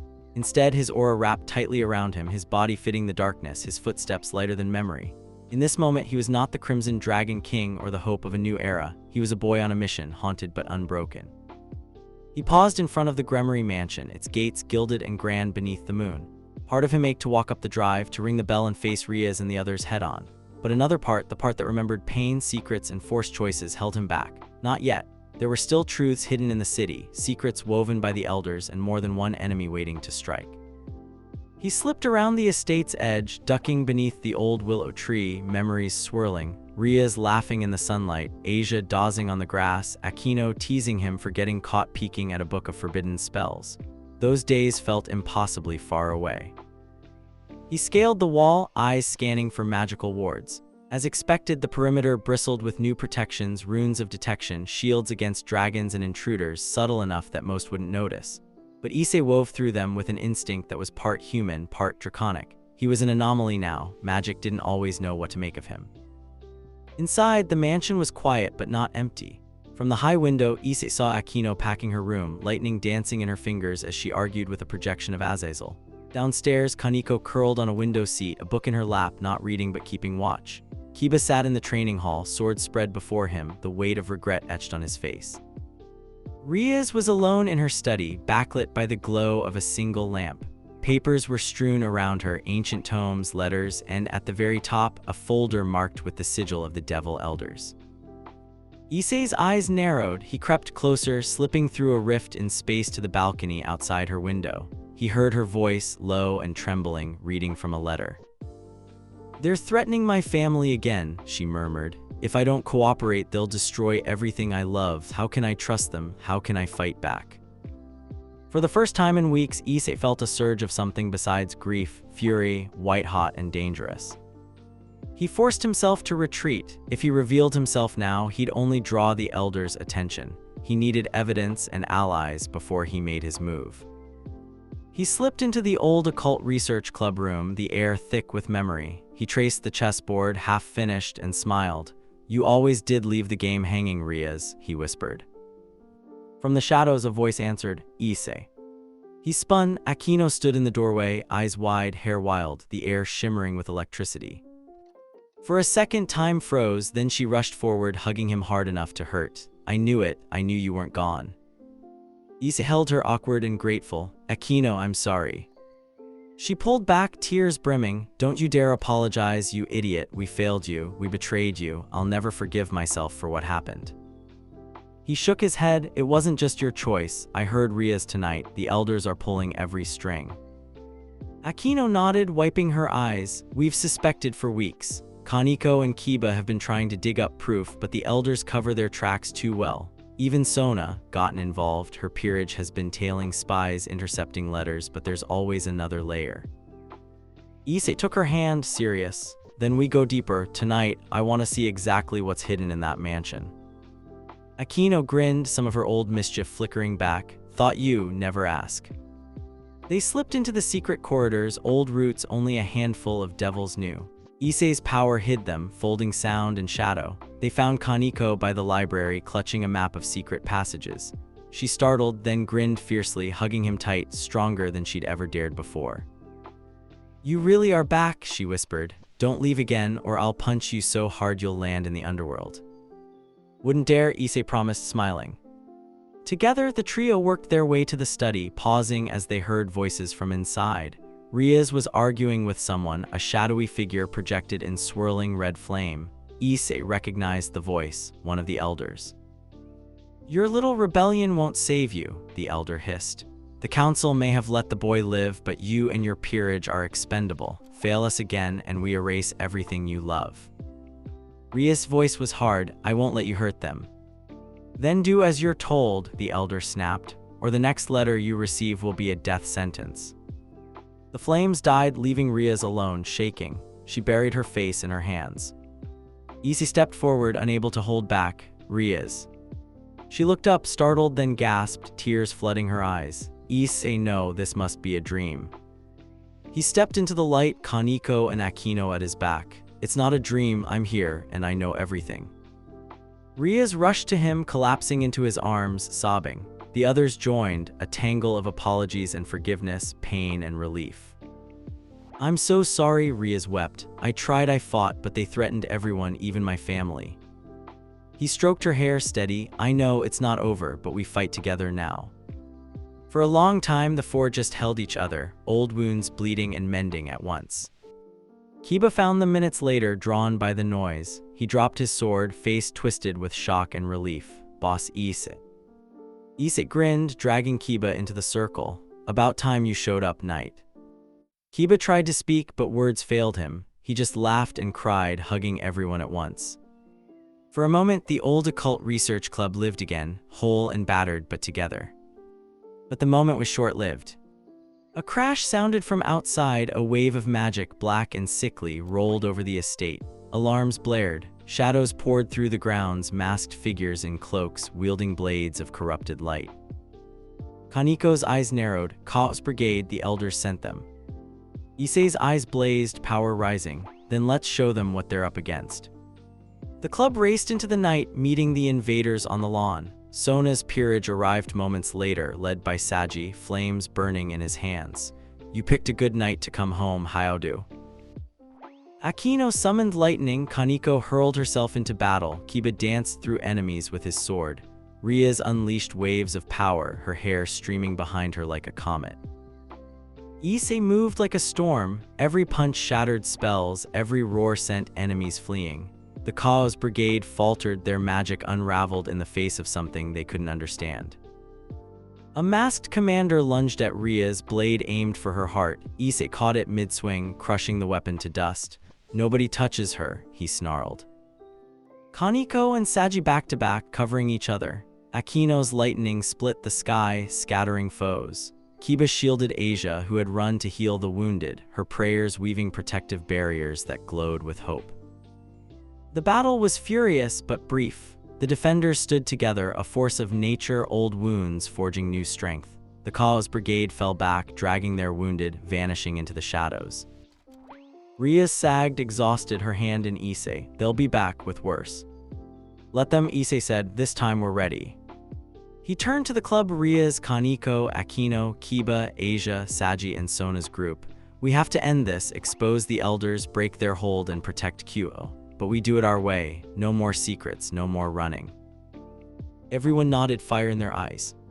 For the first time since the betrayal, hope returned to the Gregori household. The club was battered, haunted, but together. As dawn broke, Issei stood on the roof, watching the city awaken. The scars of battle would heal, the wounds of betrayal, maybe. There was war ahead and heartbreak and choices no one wanted to make. But now at least he was not alone. He spread his wings, crimson and blazing, and let the first light of morning wash over him, a promise and a warning to every foe. The Crimson King had come home. The night after the Kuoh's brigade's attack was a fever dream of healing spells, whispered reunions, and hurried plans. The Occult Research Club, battered but unbowed, gathered in the clubroom, Asia tending to wounds, Sona and her peerage whispering urgent reports, Kaneko perched on the windowsill like a wary cat. For the first time since that fateful betrayal, they were all together: Rias, Kiba, Akino, Kaneko, Asia, Saji, Tsubaki, even Sona herself, looking to Issei for direction. The tension of old wounds was thick, but so was the electricity of purpose. Issei sat at the head of the table, wings folded, eyes burning with purpose. Gone was the shy, uncertain boy who'd stumbled into this world. The Crimson King radiated command, still their friend, but something greater too. He looked around the table, voice steady. The elders aren't just pulling strings from the underworld. They have spies and pawns in Kuoh. We need evidence, names, proof, anything to take to Surzech and the council. Tonight we go on the offensive. Rias nodded, her usual resolve shining through the exhaustion. We've mapped suspicious magical activity for weeks. Aquino and I will trace the ley lines, see where the elders' messages are coming from. Sona slid a folder across the table. Tsubaki, Saji, and I will hit the shadow markets. Word is the elders have been buying forbidden spell components in bulk. Kaneko cracked her knuckles, glaring at the map. I'll tail the new servants hired by the Gregori family. Some of them smell wrong. Kiba's eyes glittered with old fire. And I'll check the graveyards. The last attack used necromantic magic. Someone's raising an army. Issei nodded. Good, I'll sweep the city from above. Dragon eyes see what magic tries to hide. If anything looks off, we hit it together. No more solo heroics. We win or lose as a team. For a moment, silence, then Aquino's sly grin broke the tension. Just like old times, huh, Issei? He grinned back, feeling the old bond burn bright. Just like old times. They moved out in pairs, Aquino and Rias, Sona and Tsubaki, Kaneko and Kiba, Saji and Asia, fanning across the city. Issei soared above, cloaking himself in midnight shadow. His senses, honed by the gap and all his trials, detected more than magic, the lies beneath words, the hunger in hearts, the subtle presence of fear and hope woven through the city's pulse. He watched as Rias and Aquino tracked ley lines to a ruined warehouse. Rias whispered spells, Aquino sent tiny bolts of lightning probing through walls. Inside, they found a cache of forbidden crystals, each one a magical listening device tuned to the clubroom. Ria's face twisted in fury as she crushed them with a single gesture. Far across town, Sona and Tsubaki slipped into the shadow market, a maze of alleyways hidden behind illusion. They flashed sigils, bribed informants, traded secrets for secrets. Tsubaki spotted a devil merchant with an elder's ring. Sona quietly filched a coded ledger from his pocket as they accidentally bumped into him. Saji stood guard, ready to raise hell if needed.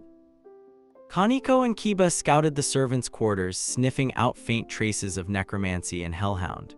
They cornered a would-be assassin, a devil in the elder's livery, who drew a cursed blade and lunged. Kiba disarmed him with a flick of his sword. Kaneko pinned him to the wall, fangs bared. Asia, trailing Saji, stumbled upon a hidden grave. She sensed a soul in pain, a young devil recently slain, raised and bound by cruel magic. Asia knelt, weaving a prayer that sent the spirit to rest, but the magic fought back. Saji joined her, reinforcing her barrier until the spell snapped, freeing the captive soul. Above it all, Issei's eyes swept the city.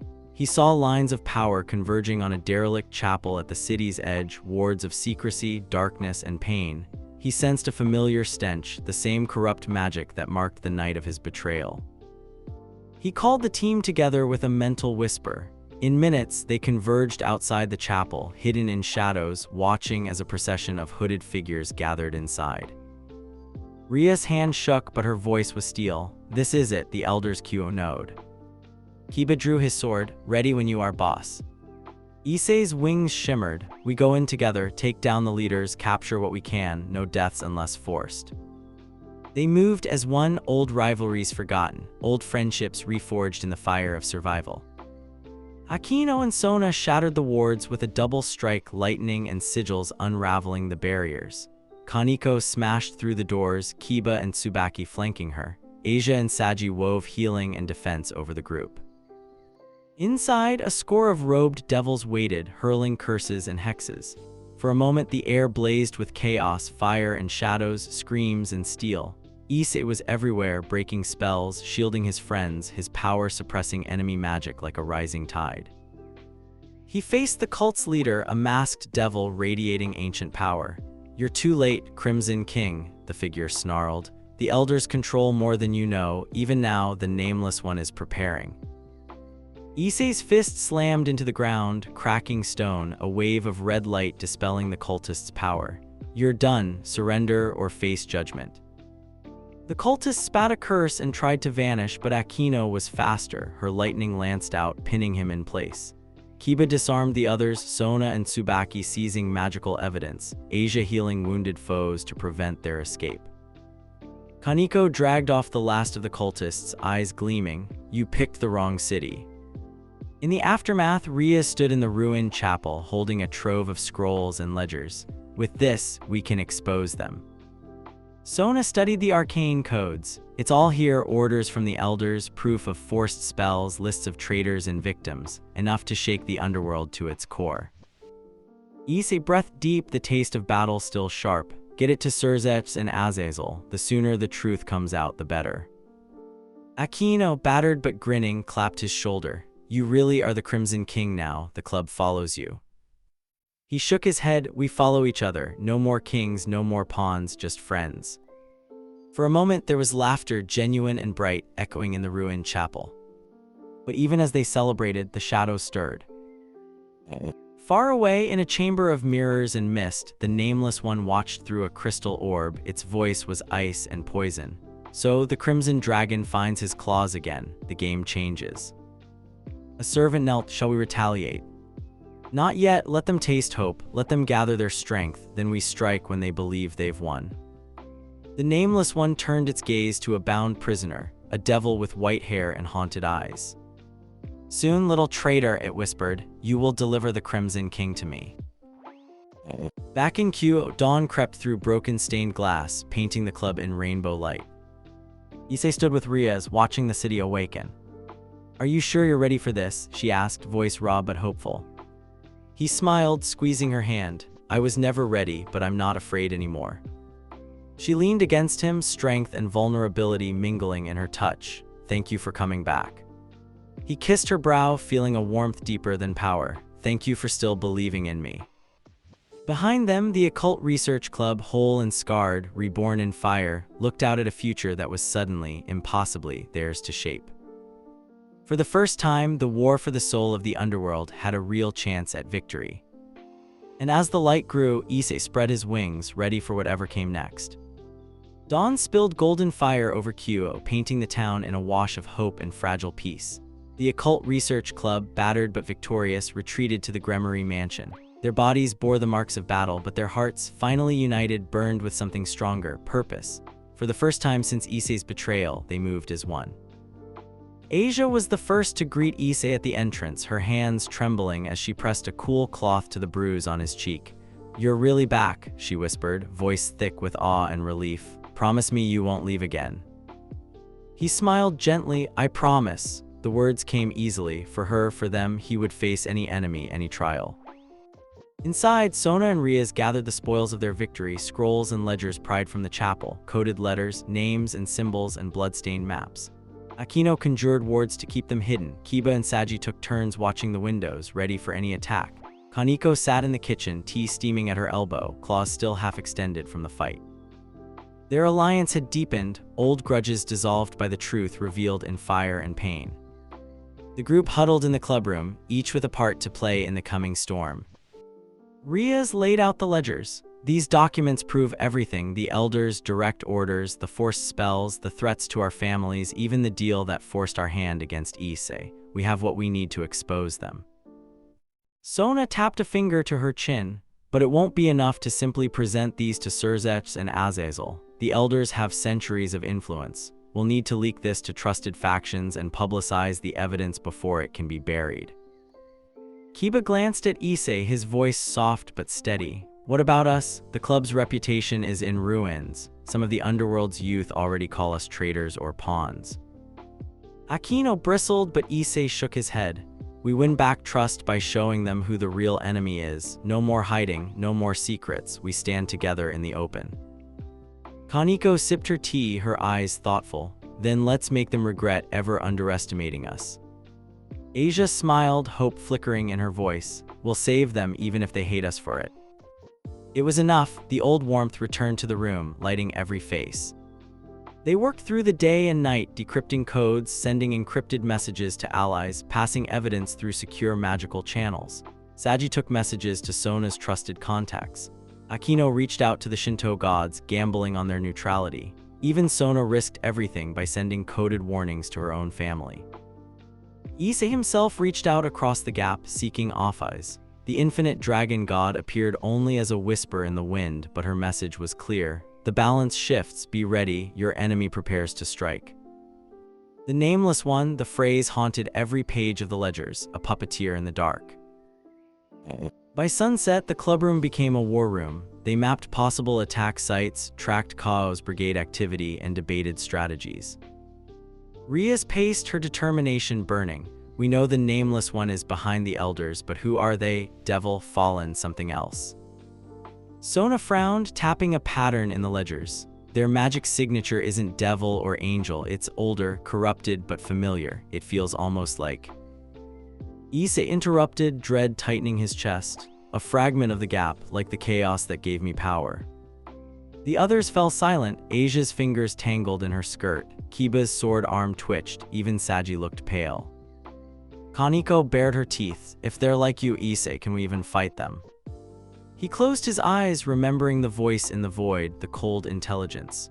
They're not like me, they're what I could have become if I gave in to hate and chaos. I think the nameless one is a failed vessel or a dragon possessed, warped by the gap. Akino's voice was a knife, so they want to finish what they started with you as the final piece. Issei nodded grim, they want my power, my soul, maybe even my friends as bait. Rias took his hand, her touch anchoring him. Then we set the trap ourselves. That night, the first retaliatory strike came. Saji, returning from a meeting with an informant, staggered into the clubroom bleeding and battered. Ambush, downtown, they knew I was coming. Issei sprang into action, healing magic pouring from his hands. How many? Saji gritted his teeth. 4 devils, masked, backed by a fallen angel. They tried to drag me into a portal, but I broke free. Sona's face was pale but fierce. They're hunting us now, no more time for secrets, we go public. Rias agreed, we send out the evidence now, every trusted family, every neutral council, every faction in the underworld and beyond. Akino grinned, lightning licking her fingertips. Let's give them a show they'll never forget. The club moved like a single organism. Magical messages flashed across the world. Scrolls sent to Surzech, encrypted files to Azazel, secret codes to the Shinto and Norse gods, even a plain letter unsigned but undeniable to the Seraphim of Heaven. Within hours, rumors spread like wildfire. The elders panicked. Their agents scrambled to destroy evidence, but it was too late. The truth was out. Allies began to rally, smaller devil houses, disenfranchised angels, even some renegade fallen who'd lost loved ones to the elders' schemes. The tide had turned. But it would not turn bloodless. By midnight, the Occult Research Club was on the move, sweeping through the city in small teams to intercept Kuoh's brigade agents sent to destroy witnesses. Issei, Kiba, and Kaneko tracked a group to an abandoned subway station. The enemy struck with silent, ruthless efficiency. Cursed knives, shadow magic, bombs primed to erase all traces. Kiba danced between the attackers, sword singing. Kaneko tore through barriers, her strength devastating. Issei's power rippled, dispersing every spell aimed at his friends. A hooded commander tried to escape, conjuring a gate to the gap, but Issei's hand caught the spell, crushing it. Tell the nameless when I'm coming, he growled, eyes burning, and I'm not alone. The commander spat a curse. You think this changes anything? The elders have more allies than you know. Even Surzech may turn on you. Issei's fist sent him sprawling. We'll see. Elsewhere, Akino, Rias, and Asia faced a unit of fallen angels in the church district. Akino's lightning flashed, burning sigils into the sky. Rias shielded the group, her power shaping into a crimson wall. Asia's prayers undid poison and curse, healing wounds and restoring hope. The fallen commander fell to his knees. We never wanted this. The nameless one threatened our families, forced us to fight. Rias' voice was cold, but just, surrender and help us expose them, or run and watch the world turn against you. The fallen surrendered, laying down their weapons. Hope flickered. Dawn crept over Kuoh again, lighting the city's scars. The Occult Research Club regrouped at the mansion, battered but victorious. Allies sent word, the underworld was in chaos, but the Elder's power was broken. Surzech himself sent a message, I'm coming, hold the line. Relief and exhaustion mingled in every face. Rias let herself smile, tears of joy and pain mingling.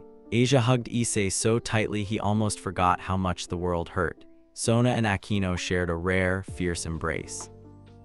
But Kiba stood at the window, silent, eyes narrowed at a shadow creeping through the trees. Issei, he called, trouble. They ran to the window. A lone figure robed in midnight walked up the drive. The wards shrieked and died around it, the very air twisted as if reality itself was being rewritten. The Nameless One had come. It raised its hand, voice cold and inhuman. Children of Gregori, Crimson King, you have meddled enough. Issei stepped forward, wings blazing, Rias at his side, the club behind him. You're not welcome here. The Nameless One laughed, a sound that bent the air, filled with madness and sorrow. You broke the rules, you let hope infect the world, now you will learn despair. It unleashed a storm of power, shadows writhed, the earth trembled, magic lashed out. The club braced itself, spells and swords at the ready. Issei charged, power colliding with chaos, his friends rallying behind him. The clash shook the mansion, fire and darkness exploding in waves. The Nameless One's form flickered, faces and claws and eyes from 1,000 nightmares. But the club did not break. Kiba shielded Asia, Kaneko hurled herself into the fray, Sona's spells tangled with the Nameless One's curses, Akino's lightning split the sky, Rias poured all her magic into a single, unbreakable shield. Issei faced the Nameless One at the center of the storm, his own soul blazing with the hopes of everyone behind him. You're nothing but a ghost, Issei said, voice ringing with truth. Your time is over. The Nameless One hissed, its mask cracking. If I fall, I'll drag you all with me. It lashed out, a spear of darkness aimed for Rias. Issei leapt, intercepting the blow, pain burning through his body. He roared, unleashing all his power, the dragon within him bellowing. Reality shook, the Nameless One reeled, shrieking. Issei landed on his knees, blood pooling at his feet, but the spear had shattered. Rias caught him, her arms strong, her magic already healing him. The Nameless One staggered, its form collapsing. This isn't over, I am the end of hope, I am. Kaneko smashed her fist into its chest. You're just another coward, leave. With a last shriek, the Nameless One vanished, driven back into the shadows. The wards repaired themselves, the mansion grew still. The club gathered around Issei, helping him to his feet. You okay? Kiba asked. Issei grinned, battered but alive, never better. Rias hugged him, fierce and proud. You saved us again. He looked at each of them, the friends who had become his family. We saved each other. But he knew the fight wasn't over. The Nameless One had been repelled, not destroyed. The elders would regroup. Enemies in the shadows were already making their next move. But for this moment, hope had won. For this moment, the world was safe. As the sun broke over Kuoh, the Crimson King stood at the heart of his friends, ready for whatever storm would come next. The dawn after the Nameless One's attack brought a strange, uneasy quiet to the Gregori mansion. The morning sun set the broken gardens ablaze with light, throwing long shadows across shattered stone and scorched earth. Repairs had already begun. Devils and familiars swept debris, while Asia worked tirelessly to heal wounds, both physical and magical. But the real scars lingered behind every glance, every whispered conversation. Issei sat on the balcony, watching the city breathe. He had barely slept. Every time he closed his eyes, he saw the Nameless One's shifting, impossible face, heard the howl of chaos ripping through reality. The wound in his side throbbed, healing slowly despite Asia's prayers. Some wounds, he realized, could not be fixed by magic alone. A soft step behind him, Ria's hair shining in the morning light, joined him on the stone bench. For a while, neither spoke. Their hands found each other, fingers entwining, anchoring them to the present. You're hurting, Rias said softly. Not as much as before, Issei replied, forcing a smile. It's different now, less alone. Rias traced the lines of crimson energy glowing faintly on his arm. You're still changing. Issei looked out over Kuoh. I have to. If I don't adapt, the next attack could end everything. She squeezed his hand. We'll face it together this time, no more secrets. He nodded, feeling a tremor of hope. Below, the club gathered, Kaneko sparring with Saji, Kiba showing Asia how to mend a magical shield, Akino brewing tea while Sona debriefed her peerage. They looked battered but strong. For the first time in weeks, Issei saw not a group of wounded survivors but a team, a family ready to take on the world. Suddenly, a swirl of magic pulsed at the estate's gates. The Gregori servants scrambled, alarms rising. Issei and Rias stood, senses sharp, but a familiar voice rang out. "Easy everyone, it's just me." Azazel strode up the path, black wings gleaming, grinning as if he owned the world. At his side strode Surzech's Lucifer, every inch the king tall, composed, his aura a calm sea hiding a storm.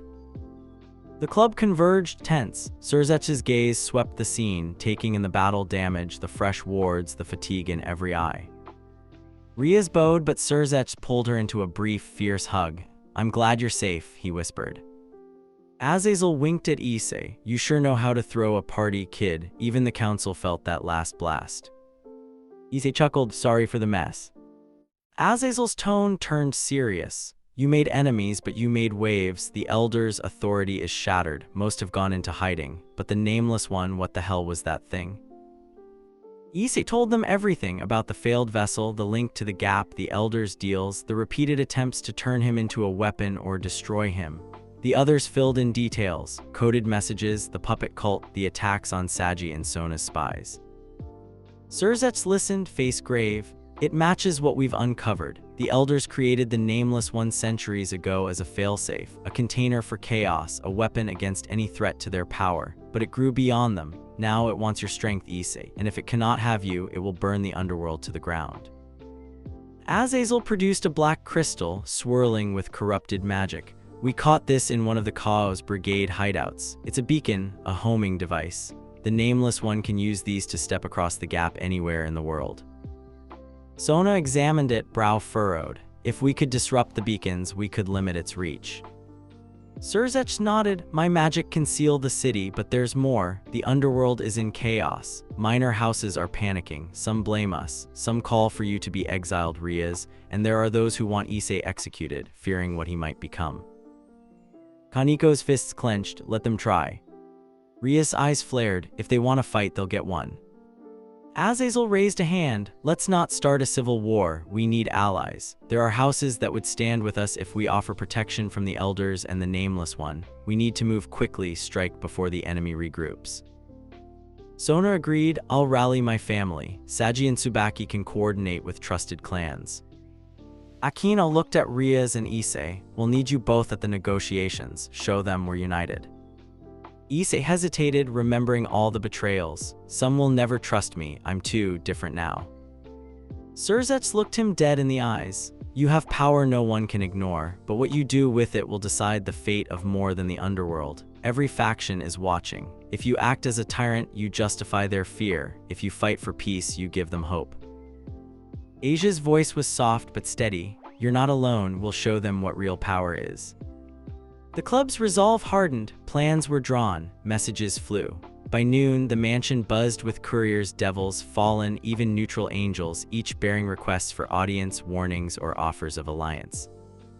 Issei met with Saji, who grinned sheepishly. "Sorry about the trouble last night." Issei clapped his shoulder. "You fought like hell, you're one of us now." Kiba handed Issei a list. "These are the remaining cult cells in the city. We can hit them tonight." Kaniko looked up from a fresh cup of tea. "I want to lead the strike. I owe them."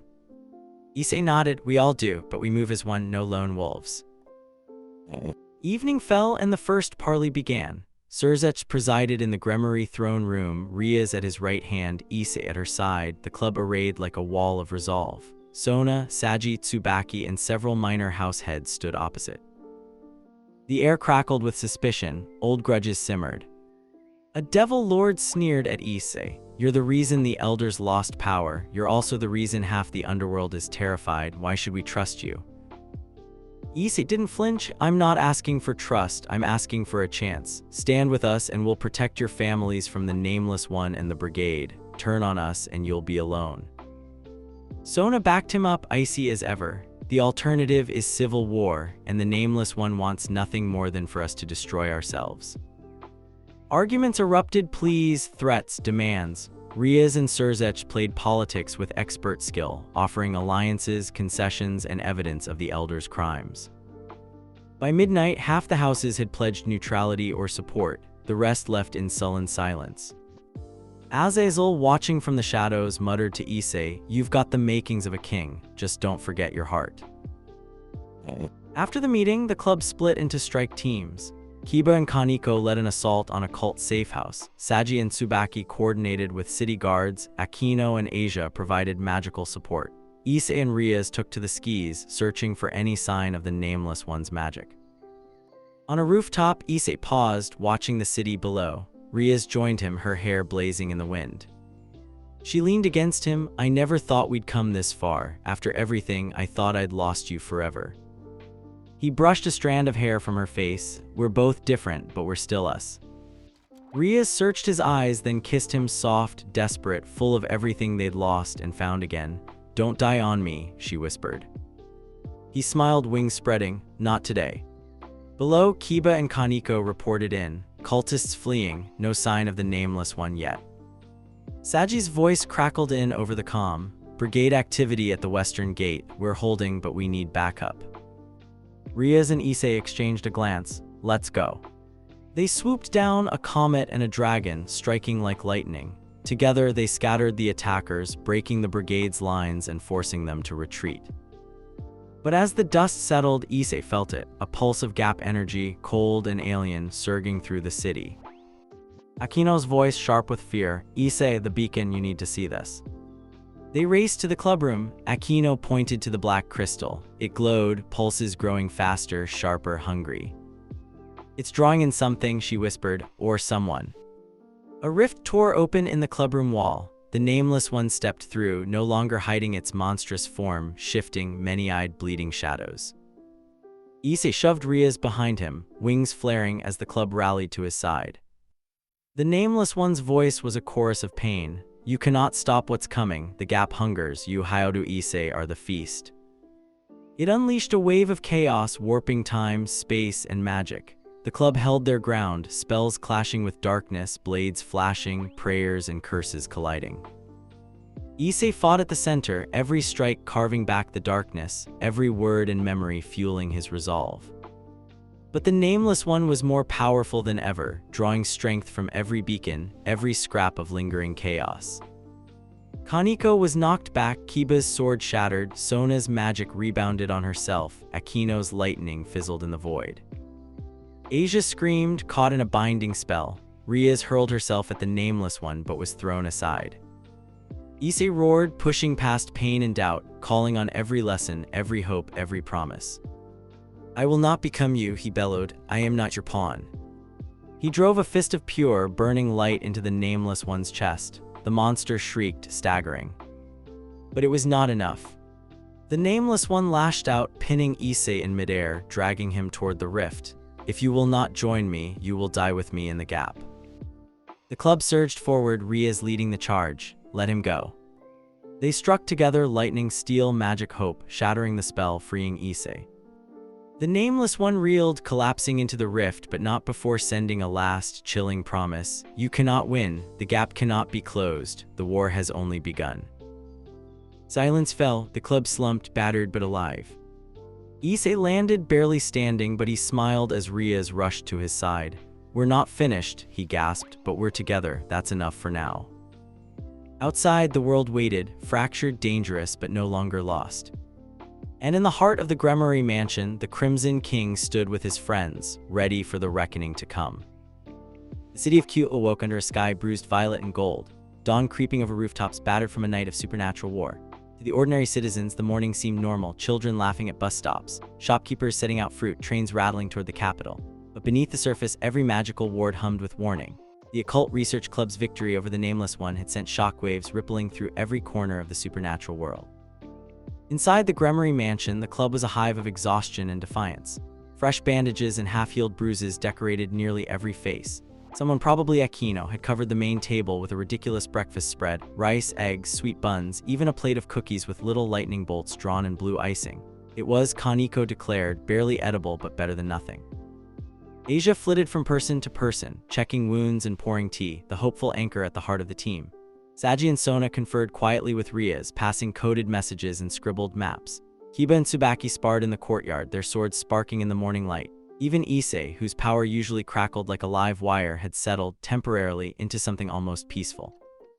But peace was fragile, a glass stretched too thin. They all felt it, the next blow could fall at any moment.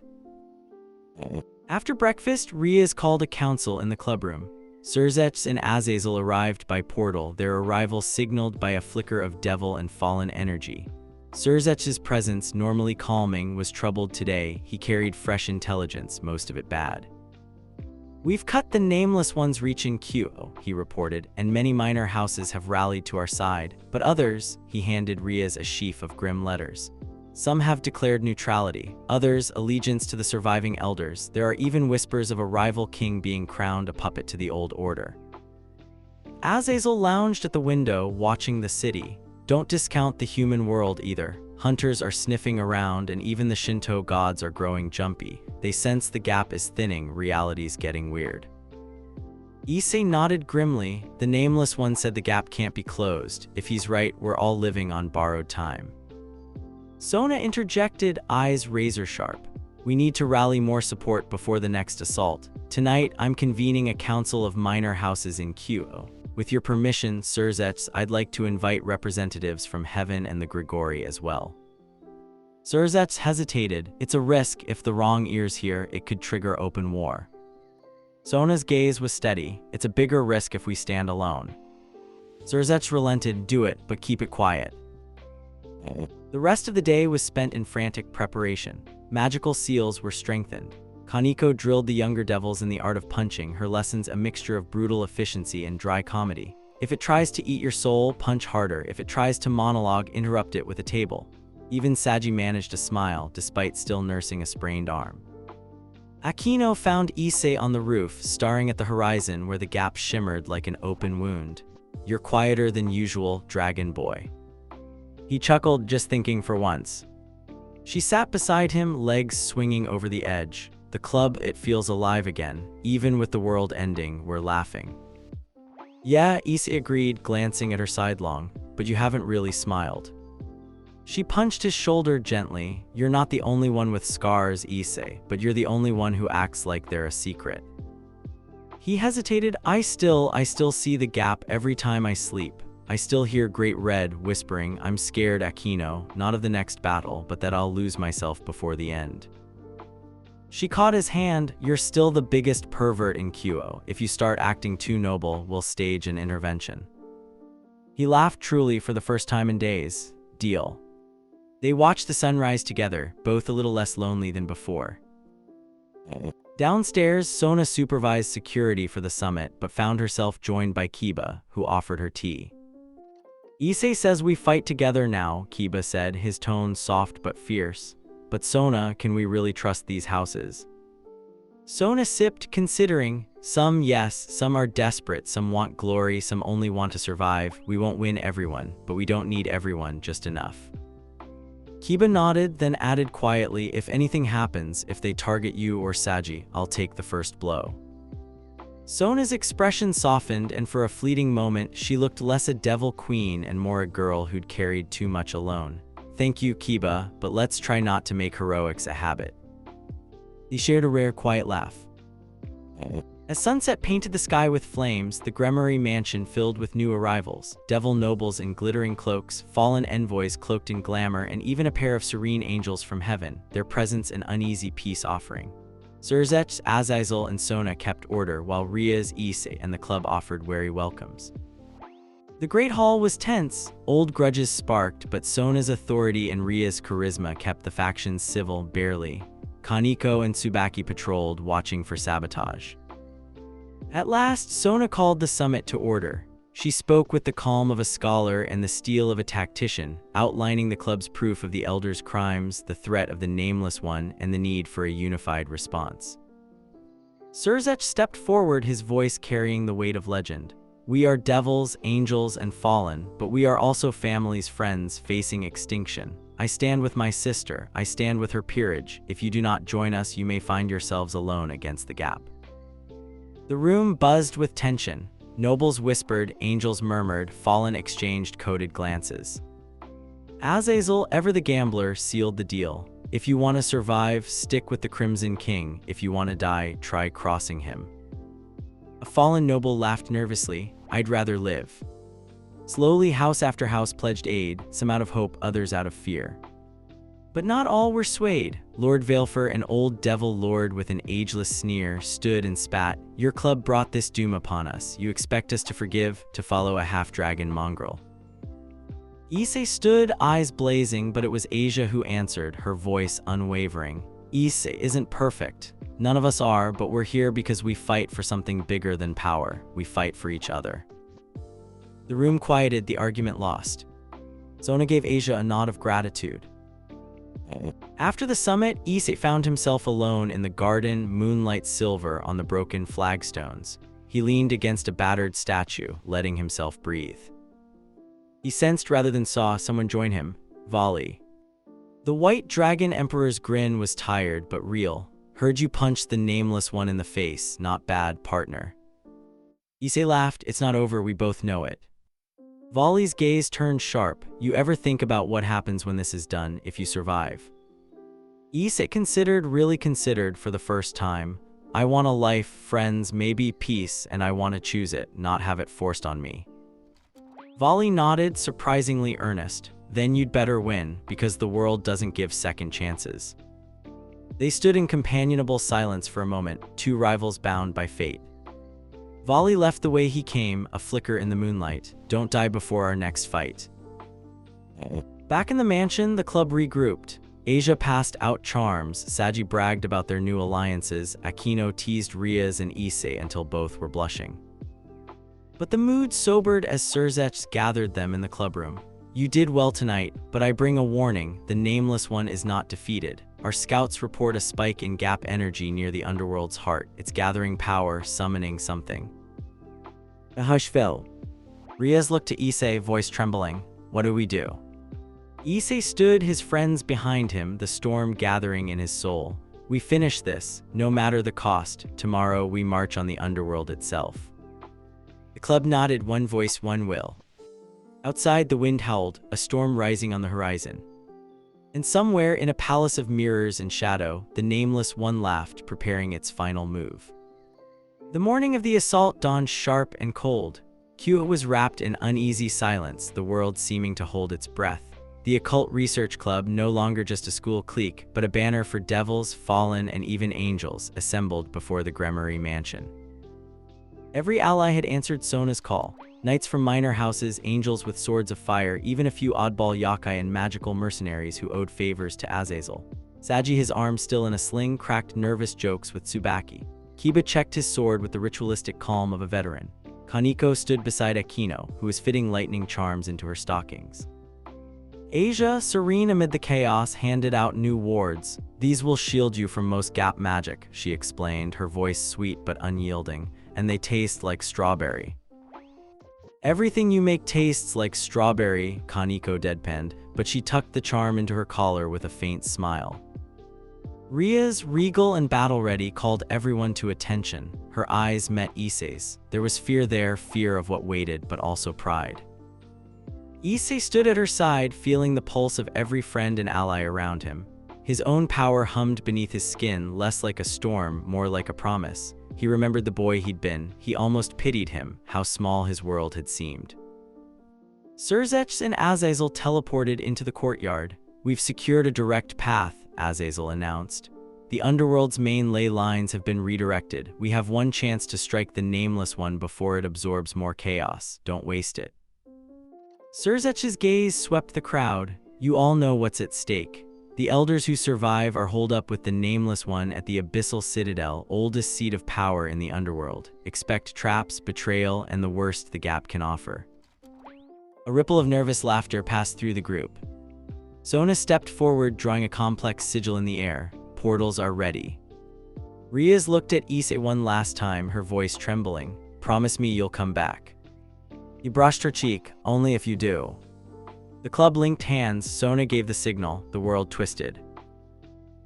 They landed at the edge of the Abyssal Citadel, a fortress of obsidian and bone, floating above a pit of endless darkness. The landscape pulsed with corrupted magic. Screams and whispers echoed on the wind. Even Kaneko flinched. "This place smells like bad sushi and despair." Azazel took point, flanked by Sona and her peerage. Angels hovered overhead, weapons drawn. Surzech and Rias took the center, the occult research club behind them, a core of light in a world gone mad. Akino cracked her knuckles. We splitting up. Surzech nodded. 4 teams. Sona and I take the southern flank, clear the ritual towers. Azazel leads the vanguard. Rias, Issei, your club comes with me through the main gate. Kiba grinned, a glint in his eyes. Let's kick down the front door. Asia's hands trembled, but she stood tall. Stay close, I'll keep you alive. Tsubaki nudged Saji, don't do anything stupid. He gave her a crooked grin, no promises. The assault began in chaos and fire. The vanguard cut through undead devils, twisted beasts, and shadow constructs. Surzech's power was overwhelming. He scattered monsters with a gesture. Sona's spells dismantled traps faster than the elders could reset them. Kaneko ripped through hellhounds. Akino's lightning blinded flying horrors. Kiba and Tsubaki danced around the edges, dispatching threats before they reached the heart. Issei and Rias led their team to the Great Gate. There, the first true challenge awaited, a pair of elder sorcerers and a reanimated Leviathan, an ancient dragon dead for centuries, now a puppet of Gap energy. The Leviathan roared, shadows writhing across its scales. Rias' power flared, clashing with the elder's spells. Kiba and Saji darted through the ruins, blades flashing. Kaneko leapt onto the dragon, back, tearing at the corrupted magic binding its wings.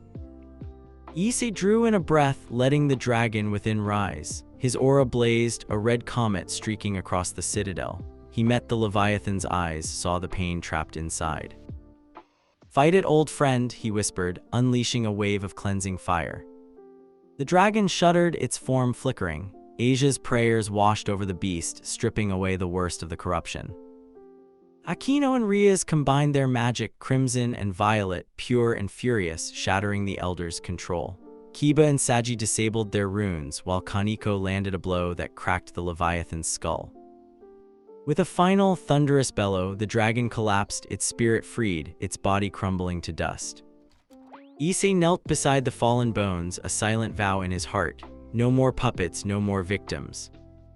Rias touched his shoulder, fierce pride in her eyes. You did it. He smiled just a little. Inside, the citadel was a labyrinth of shifting walls and illusions. The team pressed on, Asia's wards and Sona's maps guiding them through traps and dead ends. At every turn, the Nameless One's magic fought them, visions of their worst fears, warped memories, voices whispering doubts.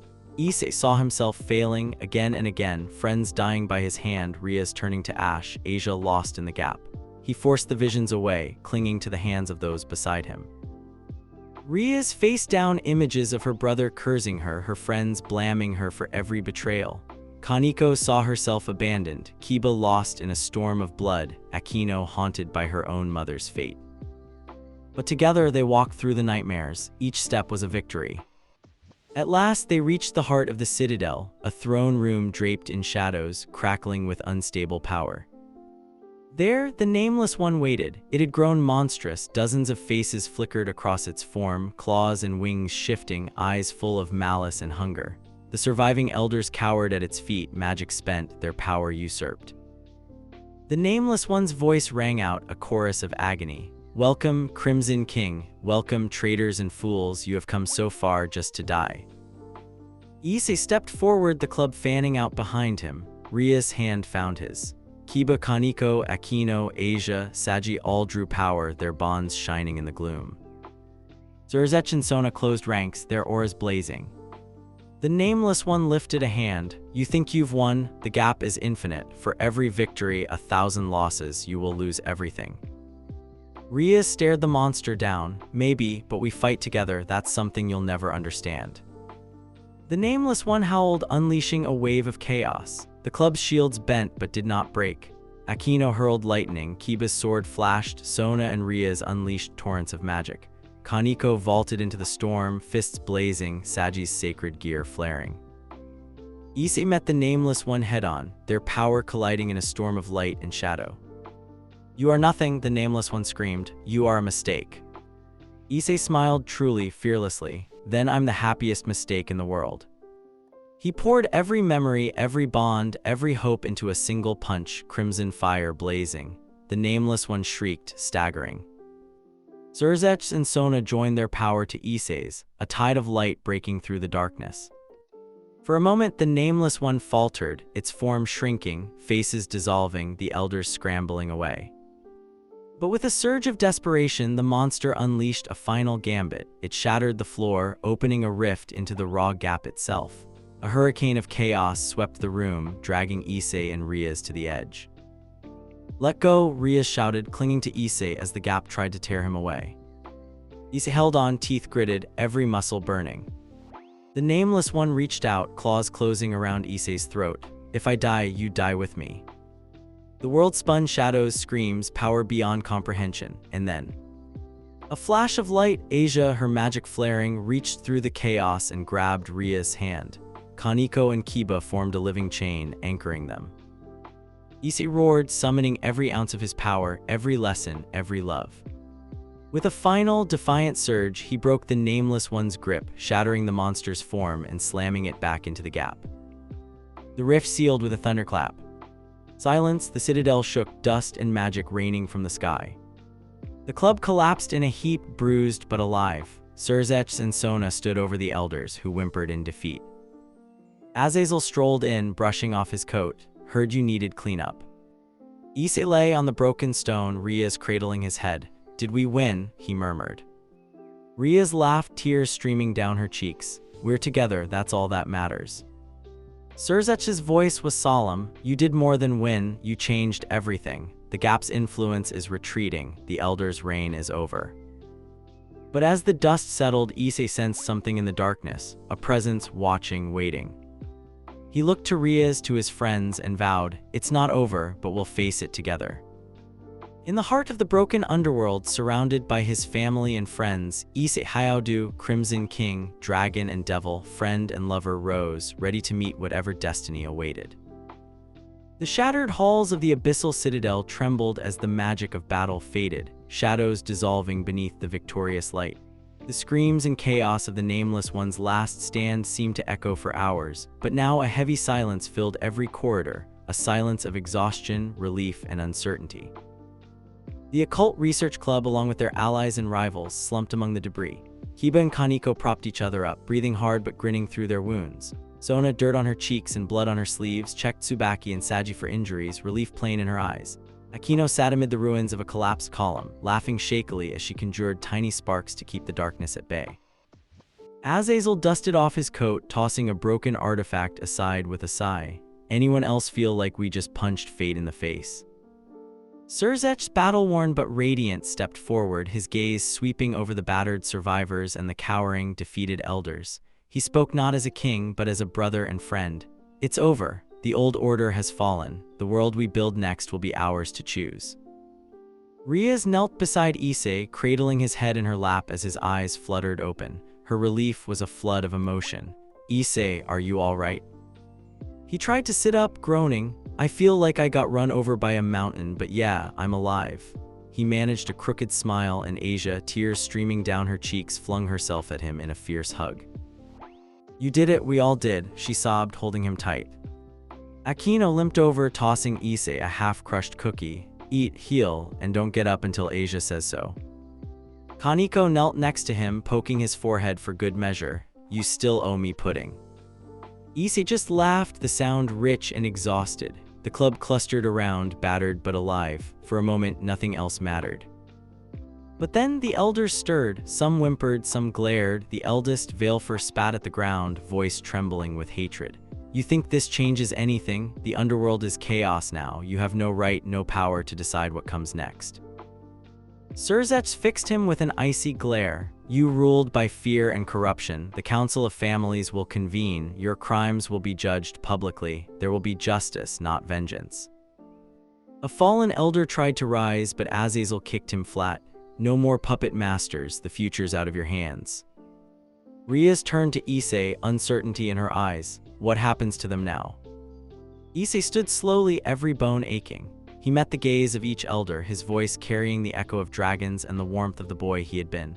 "You built your world on suffering and lies. We'll build ours on truth and second chances. If you can't accept that, you'll answer to everyone you've hurt. No more hiding, no more shadows." Asia squeezed his hand, smiling. "Mercy isn't weakness." Sona nodded. "Let's make them prove themselves or fall by the law." Surzech signaled his retainers. The elders were bound in chains of light and shadow, dragged away to face trial. As the alliance regrouped in the ruined throne room, exhausted but hopeful, Rias slumped beside Issei. For the first time since her family's power was threatened, her shoulders dropped, her breath shaky but free. "We did it," she murmured, her fingers entwined with his. "I thought I'd lost you. I thought I'd lost everything." He leaned into her, forehead to forehead. "You never lost me. I was just hard to find for a while." She laughed, a real laugh, unburdened by fear. "Next time, try using a map." Aquino threw a pebble at them. "Stop being sappy, we're not done yet." Kiba, sword on his shoulder, grinned. "She's right, we have a world to rebuild and a victory party to plan." Saji, ever the comic relief, groaned. "Can the party wait until my ribs heal?" Even Tsubaki smiled. "You did well, Saji. Maybe next time you'll survive the first volley." Saji flushed as the others laughed, the last of the tension draining from the group. Outside, the armies and envoys that had supported the final assault gathered for news. Surzech, Sona, Rias, Azazel, and Issei stood before them. Surzech raised his voice, his magic amplifying it for all to hear. "The elders are defeated, their crimes will be judged. The gap is closing, slowly, but its threat lingers. All families, all factions must work together from now on. There will be a new council, one not ruled by fear or greed." A cheer erupted. The old banners of the elders were torn down, replaced by the symbols of every allied house. Azazel stepped up, winking at Issei. "And let's not forget our new Crimson King. Anyone want to challenge him for the title?" A ripple of laughter ran through the crowd. Vali, leaning on his divine dividing, nodded at Issei from across the field. "You've earned it, partner, but I still want that rematch." Issei smirked. "Anytime, anywhere." As night fell, the citadel, now a symbol of hope, not fear, hosted a feast. Old enemies drank together, wounds forgotten in the warmth of new beginnings. Angels, devils, and fallen swapped stories. Sona, for the first time in years, danced in the open with her peerage. Even Kaneko smiled as she devoured an entire pudding table set up by Asia. Aquino and Rias pulled Issei into a huddle, whispering plans for rebuilding the club and for giving him a day off. Kiba serenaded the crowd with a devilish folk tune. Saji made awkward but sincere speeches, and Tsubaki finally let herself laugh. For the first time since the betrayal, it felt like the world could be mended. But as Issei slipped away for a moment's quiet, he sensed something stirring in the depths, an echo not of threat but of possibility. He found Surzech and Azazel conferring by a window, their expressions troubled. "What's wrong?" Issei asked, worry rising. Surzech was honest. "The gap is closing, but slowly. Someone still resists from the other side. We've cut off the nameless one, but the wound in reality will not heal overnight."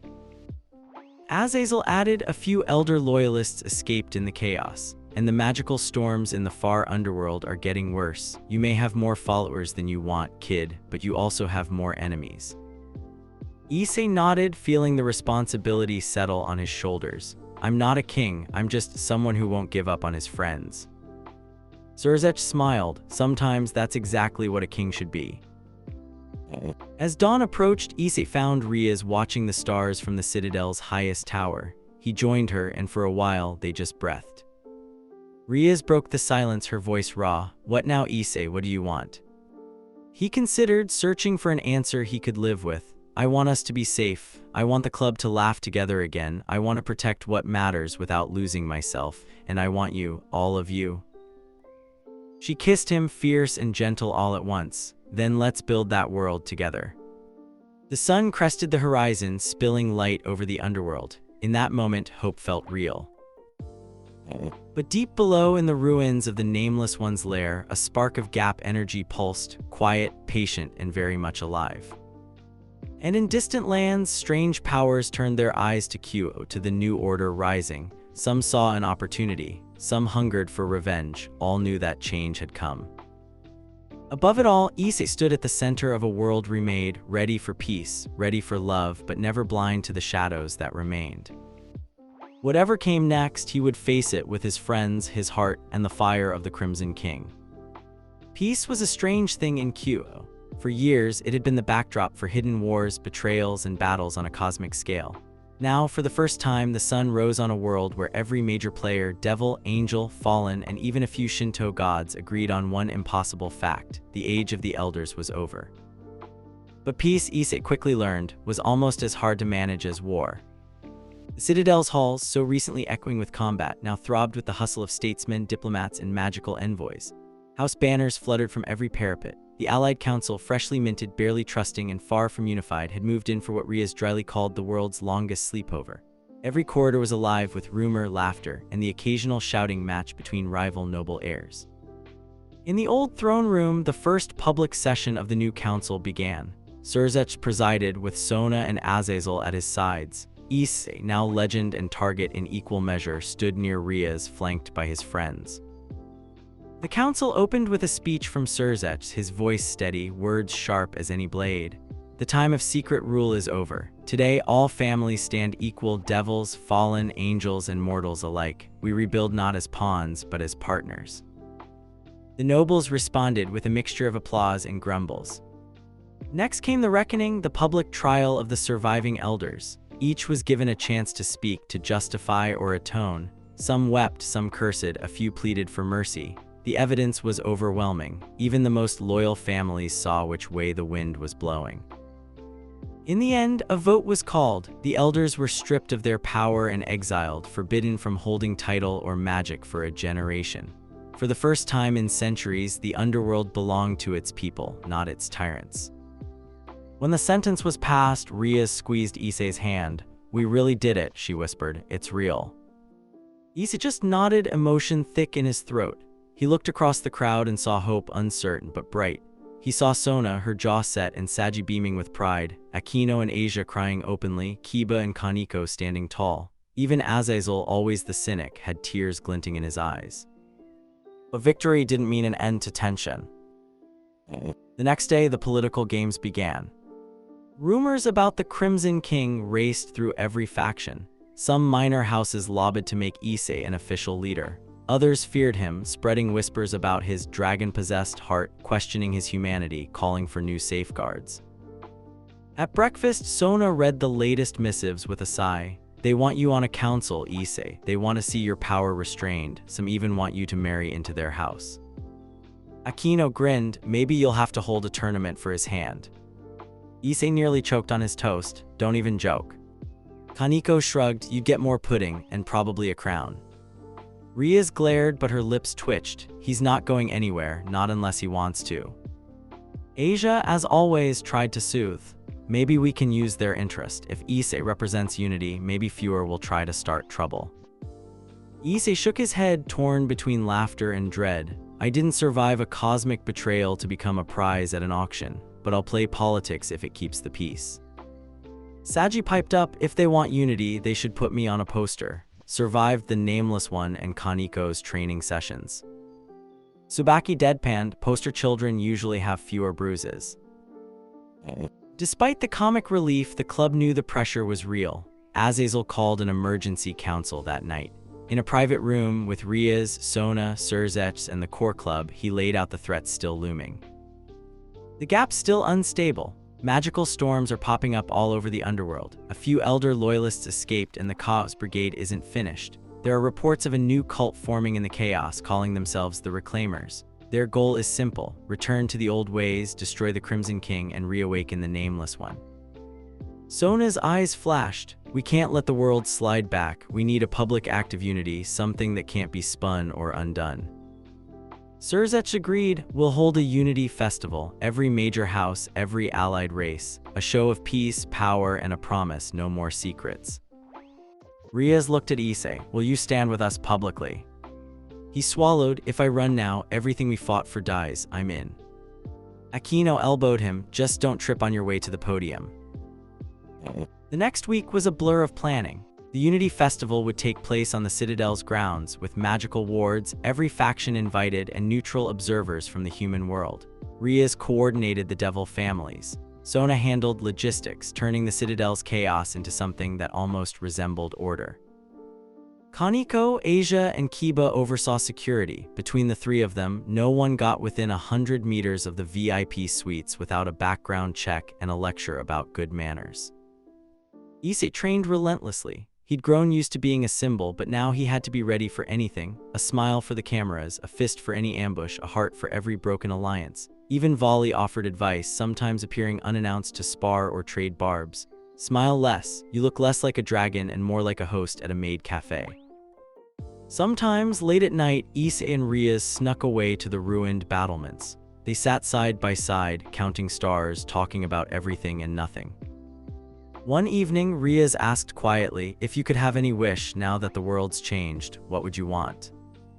Issei hesitated, searching himself. A future, not just for me or even us, but for everyone. I want to know that none of our pain was wasted. And if I'm being honest, I want peace. I want us to be able to be normal, at least for a while. Rias pressed her head to his shoulder. That's the wish I'd make too. The festival day dawned bright, every flag and magical sigil shimmering. The great plaza filled with an impossible parade, devils, angels, fallen humans, even a few tentative yokai and kitsune. The tension was as thick as magic. Asia and Akino flitted from group to group, healing old injuries and putting out emotional fires. Saji and Sona supervised the logistics, with Tsubaki overseeing every stage queue. Kiba and Kaneko guarded the main path with grim cheer, daring any troublemaker to cross them. At the center, Issei stood beside Rias, both in formal dress. Surzets gave the opening address. Let today be remembered as the day we ended the old world. No more hiding, no more secrets, no more tyrants. Issei was next. He looked out over the crowd, their hope, suspicion, pain, and joy, and spoke with a dragon's heart and a boy's honesty. I wasn't born for this. I never wanted to be a king or a weapon or a hero. I just wanted to protect my friends. But together we built something new, a family, a world where anyone, no matter what they are, can find a place. There are still shadows, still wounds, but as long as we stand together, there's hope. That's all I ask. Stand together, don't let fear win, don't let old scars rule the future. Silence, then applause, thunderous, echoing, undeniable. As Issei stepped back, Rias hugged him, Asia wept openly, Kiba grinned, and even Kaneko managed a rare smile. But not all was well. From the crowd, a masked figure slipped away, sending a magical pulse into the stormy air. Across the underworld, in a hidden shrine, the Reclaimers finished their ritual. A crack opened in the gap. Shadows poured out not as monsters, but as whispers slipping into dreams, into hearts, promising a return to the true order. The nameless one was gone, but its curse remained. Issei felt it, a chill on the wind. He looked to Rias, then his friends. It's not over. Surzets nodded grimly. Evil never truly dies, but neither does hope. That night after the festival, Issei found himself alone in the citadel's garden. The stars were bright, the night air soft. A familiar presence appeared, Vali, silent for once. The rival sat beside him. The world's watching you, Hyodu. What are you going to do with it? Issei closed his eyes, feeling every scar, every joy. Whatever it takes, but I'm not doing it alone. Vali nodded, good answer. From the shadows, Rias called, come inside, both of you. It's time for tomorrow's plans. And so, beneath a new dawn, Issei Hyodu, Crimson King, hero, friend, stood ready for whatever the world would throw next, trusting that, whatever came, his bonds would see him through. Peace in Kuoh was, in the end, only ever a ceasefire. The Unity Festival's applause had barely faded before new storms began to gather. The scars of war were everywhere, ruined citadels and haunted battlefields, exhausted faces and sleepless nights. Even the world itself seemed restless. The air shimmered with leftover magic, strange lights flickered in the woods, and old rumors crawled from the shadows. Issei Hyodu could feel the change in every bone. He still walked the city's streets by day, a symbol of hope and unity, shaking hands with minor nobles, reassuring anxious citizens, and charming the occasional camera crew. Children pointed and giggled, it's the Crimson King, while the old ladies pressed amulets into his hands and warned him never to trust a kitsune. They'll steal your underwear, said one, solemn as prophecy. But even as he smiled, Issei's heart was wary. Every night when he closed his eyes, the gap whispered, are you happy now, little dragon? Did you really think it was over? His dreams were dark, Asia lost in the shadows, Rias fatting from his arms, his friends scattered and alone. Every dawn, he awoke to Rias' soft voice, Asia's gentle prayers, Kaneko's blunt reassurances, and Akino's teasing laughter. These things anchored him, but the darkness, he knew, had not truly been banished. It didn't take long for trouble to arrive. A week after the Unity Festival, Sona burst into the clubroom, her glasses askew, clutching a crumpled dispatch. There's been another incident. A minor house, Moloch, wiped out. Survivors say it was a cult. They left this behind. She slammed a scorched, blood-stained banner onto the table. Its symbol was unmistakable, a clawed hand wrapped in shadow, the mark of the Reclaimers. Azazel arrived by window, feathers swirling. 3 more attacks last night. Old noble lines, isolated villages. They're hunting anyone loyal to the new order. Kiba and Kaneko bristled, ready to move, but Surzech arrived with a calming wave. This is not just brute force. The Reclaimers are using forbidden magic, gap-tainted rituals. They don't want war, they want to spread chaos, break our alliances, and force a return to the old ways. Rias' eyes burned. How do we fight them if they can attack from the shadows? Sona grimaced. We hunt them, we protect every target, and we send a message. The new order defends its own. Issei nodded, fire rising in his veins. Then we make a stand, no more hiding. We protect every family, we draw the Reclaimers out and end them. The next days were a whirlwind of tension and patrols. The club split into teams, each led by a veteran: Issei, Rias, Sona, Kiba, Kaneko, Aquino. They shuttled between threatened houses and border villages, reinforcing wards, giving hope to the frightened, and fighting off more than one cultist ambush. Kaneko earned a minor legend among devil children. She stopped a shadow beast with a single punch and then made the Reclaimers' would-be assassin eat his own cursed grimoire. Eat your vegetables and your dark spells. Aquino's lightning became the terror of the cult, her attacks blazing across the night sky. Asia, meanwhile, proved her worth in a quieter way, healing wounded allies, dispelling curses, and praying for the lost. Her presence became a beacon for survivors. One evening, after a long patrol, Issei found her sitting on the citadel steps, staring at the stars. Asia, he called gently, settling beside her. She turned, her smile tired but true. Do you ever think about how much has changed, Issei, how much we've lost and how much we've found? He nodded, heart aching. I do, every day. I don't know if I deserve any of it. Asia took his hand, her gaze unwavering. You do, we all do, no one is just their mistakes. He squeezed her hand, comforted, but even as he smiled, he felt a chill in the air, a warning. The Reclaimers did not rest. That same night, their leader, masked, voice cold, conducted a ritual in the ruins of a forbidden chapel. All around, the cult's acolytes knelt in silence. The world has forgotten its truth, the leader intoned. They celebrate unity, but they have chained the gap. Tonight, we remind them. Tonight, we reclaim the soul of the new order. Gap energy flared and a portal yawned open. Across the city, every ward flickered, the citadel's lights dimmed. In her quarters, Rias sat bolt upright, feeling a sudden, sickening pressure. A scream echoed through the magical network, Asia's voice.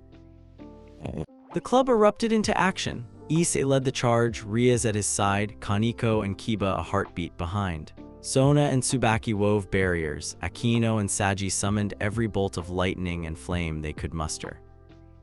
They found Asia unconscious on the floor, her aura wrapped in a sickly shadow. Issei scooped her up, terror rising. Asia, Asia, wake up. She trembled, eyes fluttering. The shadows, the gap, it's calling. Aquino gasped, examining her. She's been cursed, a fragment of the gap itself. They want to pull her through, make her a vessel. Ria's anger was volcanic, not a chance. Surzech arrived, sword drawn. Protect her. If the curse takes root, the gap could breach the world again. Sona read the sigils burned into the floor. We need to break the ritual at the source. It's coming from the ruined chapel, but if we're wrong. Kaneko interrupted, voice steel. Then we punch the darkness until it stops. Kiba and Aquino nodded, hands joined. We're with you. Issei, still holding Asia, turned to Rias. Stay with her, I'll go. Asia's eyes opened, weak but determined. No, we go together, I trust you. He saw her resolve and relented. All right, together. They arrived at the chapel as midnight struck. The place reeked of the gap, shadows pooled, unwholesome wind howled, and every step tried to drag them under. The Reclaimers stood in a circle, leader at the altar, chanting. Crimson King, the leader called, welcome, come see the future you denied us. Issei glared, fire blazing in his eyes. This ends now. The cultists attacked, shadows swirling. Kaneko and Kiba met them, sword and fists flashing. Akino and Saji burned away curses, Sona and Tsubaki sealed the doors. Asia clung to Issei, both of them bathed in protective light. She began to pray, her words clear and strong. Light, hope, love, banish the darkness, let the new world stand. The leader laughed, raising a dagger of shadow. She is the key. If you love her, let her go, and I'll spare the city. Issei met Asia's eyes. She shook her head, fearless. No deals, Issei said, not now, not ever. The leader lunged, the dagger aimed at Asia. Issei shielded her, taking the blow in his side. The pain was like drowning in ice. But Asia's prayers reached their crescendo. Light blazed from her, burning through the curse. The cultists screamed as the gap magic unraveled. Rias, arriving with reinforcements, blasted the altar, sending the leader flying. Kaneko pinned the masked figure, Akino raining down lightning. Sona and Tsubaki locked the surviving cultists in chains of gold. Issei knelt beside Asia as the darkness receded. Her face was pale, but her eyes were bright. We did it, she whispered. He nodded, tears of relief falling. You did it, Asia, you saved us all. She smiled faintly, then fell asleep, safe in his arms. By dawn, the threat had passed. The Reclaimers' leaders were unmasked, their power broken, their rituals exposed. Surzech and Azazel secured the last of the cult's strongholds. Rias stood beside Issei, the sun rising over the citadel. You keep risking everything for us, she said quietly. Issei met her gaze, exhausted but sincere. I risk it because you're worth it, because all of you are. Kiba leaned in, grinning. You realize we're never going to let you brood alone again. Kaneko nodded deadpan, or eat pudding unsupervised. Asia, awake and smiling, hugged Issei. Thank you. Akino tossed him a cookie. Here at work isn't done, but you deserve breakfast. Saji and Sona joined them, the club united in relief and resolve. As the city stirred, rumors of the Reclaimers' defeat spread. The people of the underworld dared to hope. The wounds were still fresh, the shadows not fully banished, but for the first time, the dawn felt real. Issei stood with his friends, heart full, ready for whatever came next. But far away, at the edge of the gap, a whisper lingered, a reminder that darkness never dies, only waits. And so, in the light of a new day, the Crimson King stood tall, not just a hero, not just a dragon, but a friend, a lover, and a beacon of hope in a world forever changed. Kuoh's morning fog drifted through broken gates and newly mended wards, carrying the distant bell chime of hope and something else too. In the streets, parents ushered children back to school, shopkeepers swept away shattered glass, and old men in faded uniforms muttered about the world having finally gone mad. Above it all, the citadel rose on the horizon, its battered spires crowned with banners of every allied house, a sign of unity, a beacon, and a warning. But peace had teeth, and the wounds of the Reclaimers' assault ran deep. There were rumors of vengeful spirits, corrupted land, crops wilting where the gap's taint had lingered. Even now, Issei could feel a low, uneasy tremor running beneath the world. It was like a breath held too long, waiting. He met Rias in the garden, dew bright on her hair, a mug of strong tea in her hand. Her eyes were tired, but softer now, carrying the lines of too many battles and too many nights spent staring into the void. You're not sleeping, she said, half accusation, half concern. He shrugged, managing a wry smile. Neither are you. They sat in silence, the garden coming to life around them. Somewhere, Kaneko and Asia chased a stray kitten through the roses, their laughter a small miracle. Saji and Kiba bickered over chores, and Akino watched from the veranda, plotting mischief.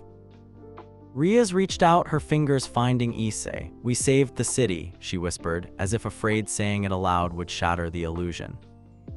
He squeezed her hand. We're not done yet. She nodded, the leader's weight settling on her shoulders. The gap's still open, there are cracks, not just here. The underworld's boundaries are thin, the council's fighting over who should lead the next push. Issei's heart ached. They want a hero or a scapegoat. They want you? Her voice was steady, her eyes afraid. Some say the only way to heal the world is for you to take the gap's power, seal it inside yourself like the nameless one tried. Others want to send you through as a sacrifice. And a few say if you vanished, the cracks would close on their own. He flinched, the words digging deeper than any curse, but he didn't look away. And what do you want? He asked softly. Rias' lips trembled. I want you to live. I want all of us to be free. I want a world that doesn't need martyrs anymore. For a moment, neither of them was strong. They were just two lost souls clinging to hope. The council met that afternoon, tension buzzing like a live wire. Surzech presided, his face pale from lack of sleep. Sona and Azazel flanked him, with representatives from every major house and faction packed into the marble chamber. Asia, sitting beside Issei, reached for his hand, squeezing it with her small, unbreakable strength.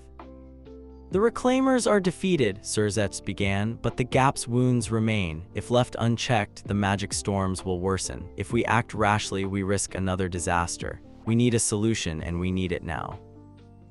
A noble from House Balor stood. Let Hyodu bear the Gap's curse. He has survived it once. Let him take it again and spare the rest of us. Another, a fallen noble, countered, or exile him into the rift. If the problem follows him, so much the better. Rias stood, voice icy. Issei Hyodu is not a sacrifice. He is the reason any of us are alive. Azazel raised a hand. There's another way. Off-Eyes and Great Red both exist because the Gap needed a balance. If Issei's power, his hope, could be channeled, maybe we could heal the wound, not just seal it. Sona's mind raced. You mean a true ritual, one that uses not destruction, but unity, friendship, love, the bonds we built. The council erupted into debate. Some scoffed, some wept, some prayed. Surzech turned to Issei. You know what's at stake, but you choose, the world will follow. For a long, silent moment, Issei weighed everything, the loss, the victories, every scar, every hand he'd held. He looked at his friends, Rias, trembling but unbowed, Asia, pure as starlight, Kiba and Kaneko, their loyalty unbreakable, Aquino, fierce and gentle, Sona, brilliant and exhausted, even Azazel, grinning with mad hope. He stood, voice clear, I'll do it, but not alone. The Gap feeds on despair, on isolation. If it's going to be healed, we do it together, every race, every house, every bond we made, or not at all. The chamber fell silent, then rose in applause. That night, under the full moon, the ritual began. The citadel's roof was a canvas of spellwork, runes and sigils of every tradition, woven together in a spiral of light. Allies and rivals stood side by side. Even a few humans, seers and magicians, joined hands with devils and angels. At the center, Issei stood, flanked by his friends. Rias drew a sigil on his heart, for hope. Asia took his hand, for healing. Kaneko and Kiba pressed their palms to his back, for courage, for friendship. Aquino wove lightning into the air, for love, messy and painful and real. Sona, her eyes shining, drew the final mark, for the future. Surzech, Azazel, and even Vali stood at the outer ring, lending their strength. The ritual began, light flared, washing over the citadel, reaching out across the world. The wounds in reality trembled, fighting back, a wave of despair, pain, every broken promise, every secret, every loss. Issei gritted his teeth, feeling the Gap's power try to rip him apart. Old fears returned, the betrayal, the loneliness, the fear of becoming another nameless one. But then he heard them, every friend, every ally, every rival calling his name, refusing to let go. We're here. We won't let you fall. You're not alone. He felt Rias' love, Asia's hope, Kaneko's stubbornness, Aquino's fire, Kiba's loyalty, Saji's humor, Sona's intellect. Even Vali's rivalry, Azazel's mischief, Surzech's faith. He called on every lesson, every memory. I am not the Gap, I am not your weapon, I am Issei Hyodu, I am me. A wave of power surged outward, the ritual circle blazed, the Gap howled, shrinking, its wounds knitting together not by force but by acceptance, forgiveness, and connection. The storm broke, light filled the sky. The next morning dawned impossibly clear. Kuoh's air felt new, the land whole for the first time in years. In the garden, Issei woke surrounded by his friends. Rias' head rested on his shoulder, Asia's arms around his waist. Kaneko sat atop his legs, eating pudding. Aquino dozed with her head in his lap. Kiba and Saji were sprawled on the grass, Sona and Tsubaki sitting watchfully nearby. He blinked into the sunlight, feeling different, lighter, whole. Rias woke, her smile brighter than any spell. You did it. Issei grinned, we did it. The others stirred, laughter and tears mingling. Azazel and Surzech arrived, both looking relieved and for once entirely unarmed. Surzech knelt, his voice reverent. The Gap is closed, the balance is restored. The council will rule, but not in secret. Every race, every family, every person will have a voice. Azazel winked at Issei. You're officially retired, unless you want to run for student council. Saji groaned, please no more politics. That afternoon, the city celebrated. Parades wound through Kuoh streets. Every house, every race, every faith joined in the joy. The citadel opened its gates to all. Issei and the club marched at the front. Children pelted them with flowers, old women pressed lucky charms into their hands. Even Vali gave a grudging cheer. Not bad, partner, still not letting you win our next fight. Rias kissed Issei in the middle of the crowd. Asia laughed, Kaneko rolled her eyes, Akino swooned, Kiba sang, and Sona, at last, allowed herself a full, genuine smile. For the first time, Issei believed it, peace was possible. But as night fell, Issei found himself alone under the stars, the last traces of the gap finally gone.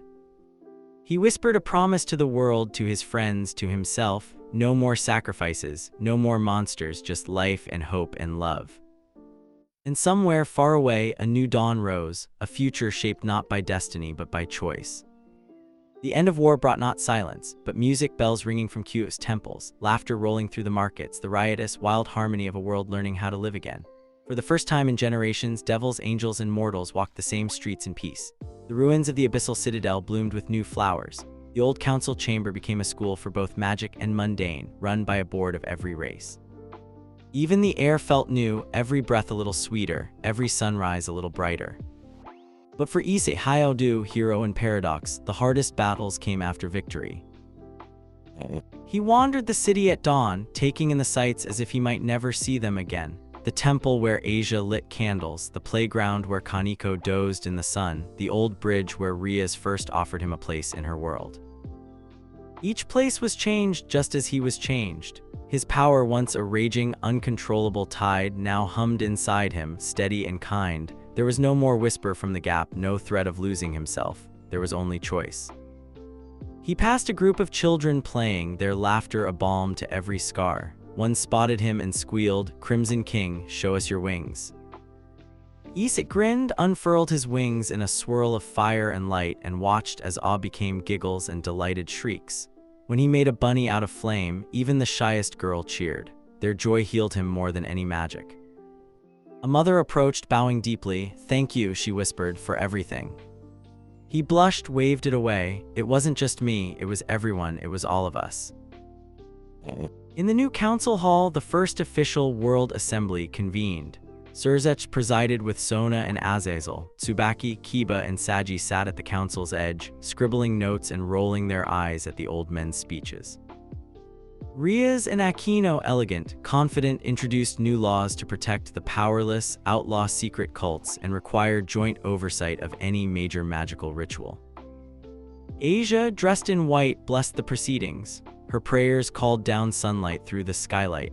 Even those who once feared her power now smiled in her presence. Kaneko, ever practical, kept a sharp eye on the snacks. Council, only as good as the pudding, she declared, earning a wave of laughter, and moments later, a diplomatic crisis averted when she caught a would-be poisoner sneaking into the kitchen. No one poisons the pudding on my watch. In every corner, new friendships formed, angel with devil, fallen with mortal, student with teacher. The world, Issei realized, was more than saved. It was reborn. Yet even in the light, the last shadows had to be faced. The Reclaimers' remnants tried one last, desperate gambit, a plot to assassinate the new council at the Unity Banquet. Their leader, broken and desperate, snuck into the festival in the guise of a musician. He never made it to the stage. Akino, eyes sharp and senses keener than ever, spotted the dark magic swirling in his aura. With Kiba and Tsubaki at her side, she intercepted the would-be assassin in the corridor, disarming him with a smile and a gentle bolt of lightning. Did you really think you could sneak up on us? She teased, binding him with ribbons of holy light. Kaneko, arms crossed, glared down at the cultist. No pudding for you. The council never learned how close they'd come to disaster, but Issei, watching from the balcony, knew that evil never truly vanished. It just changed its face.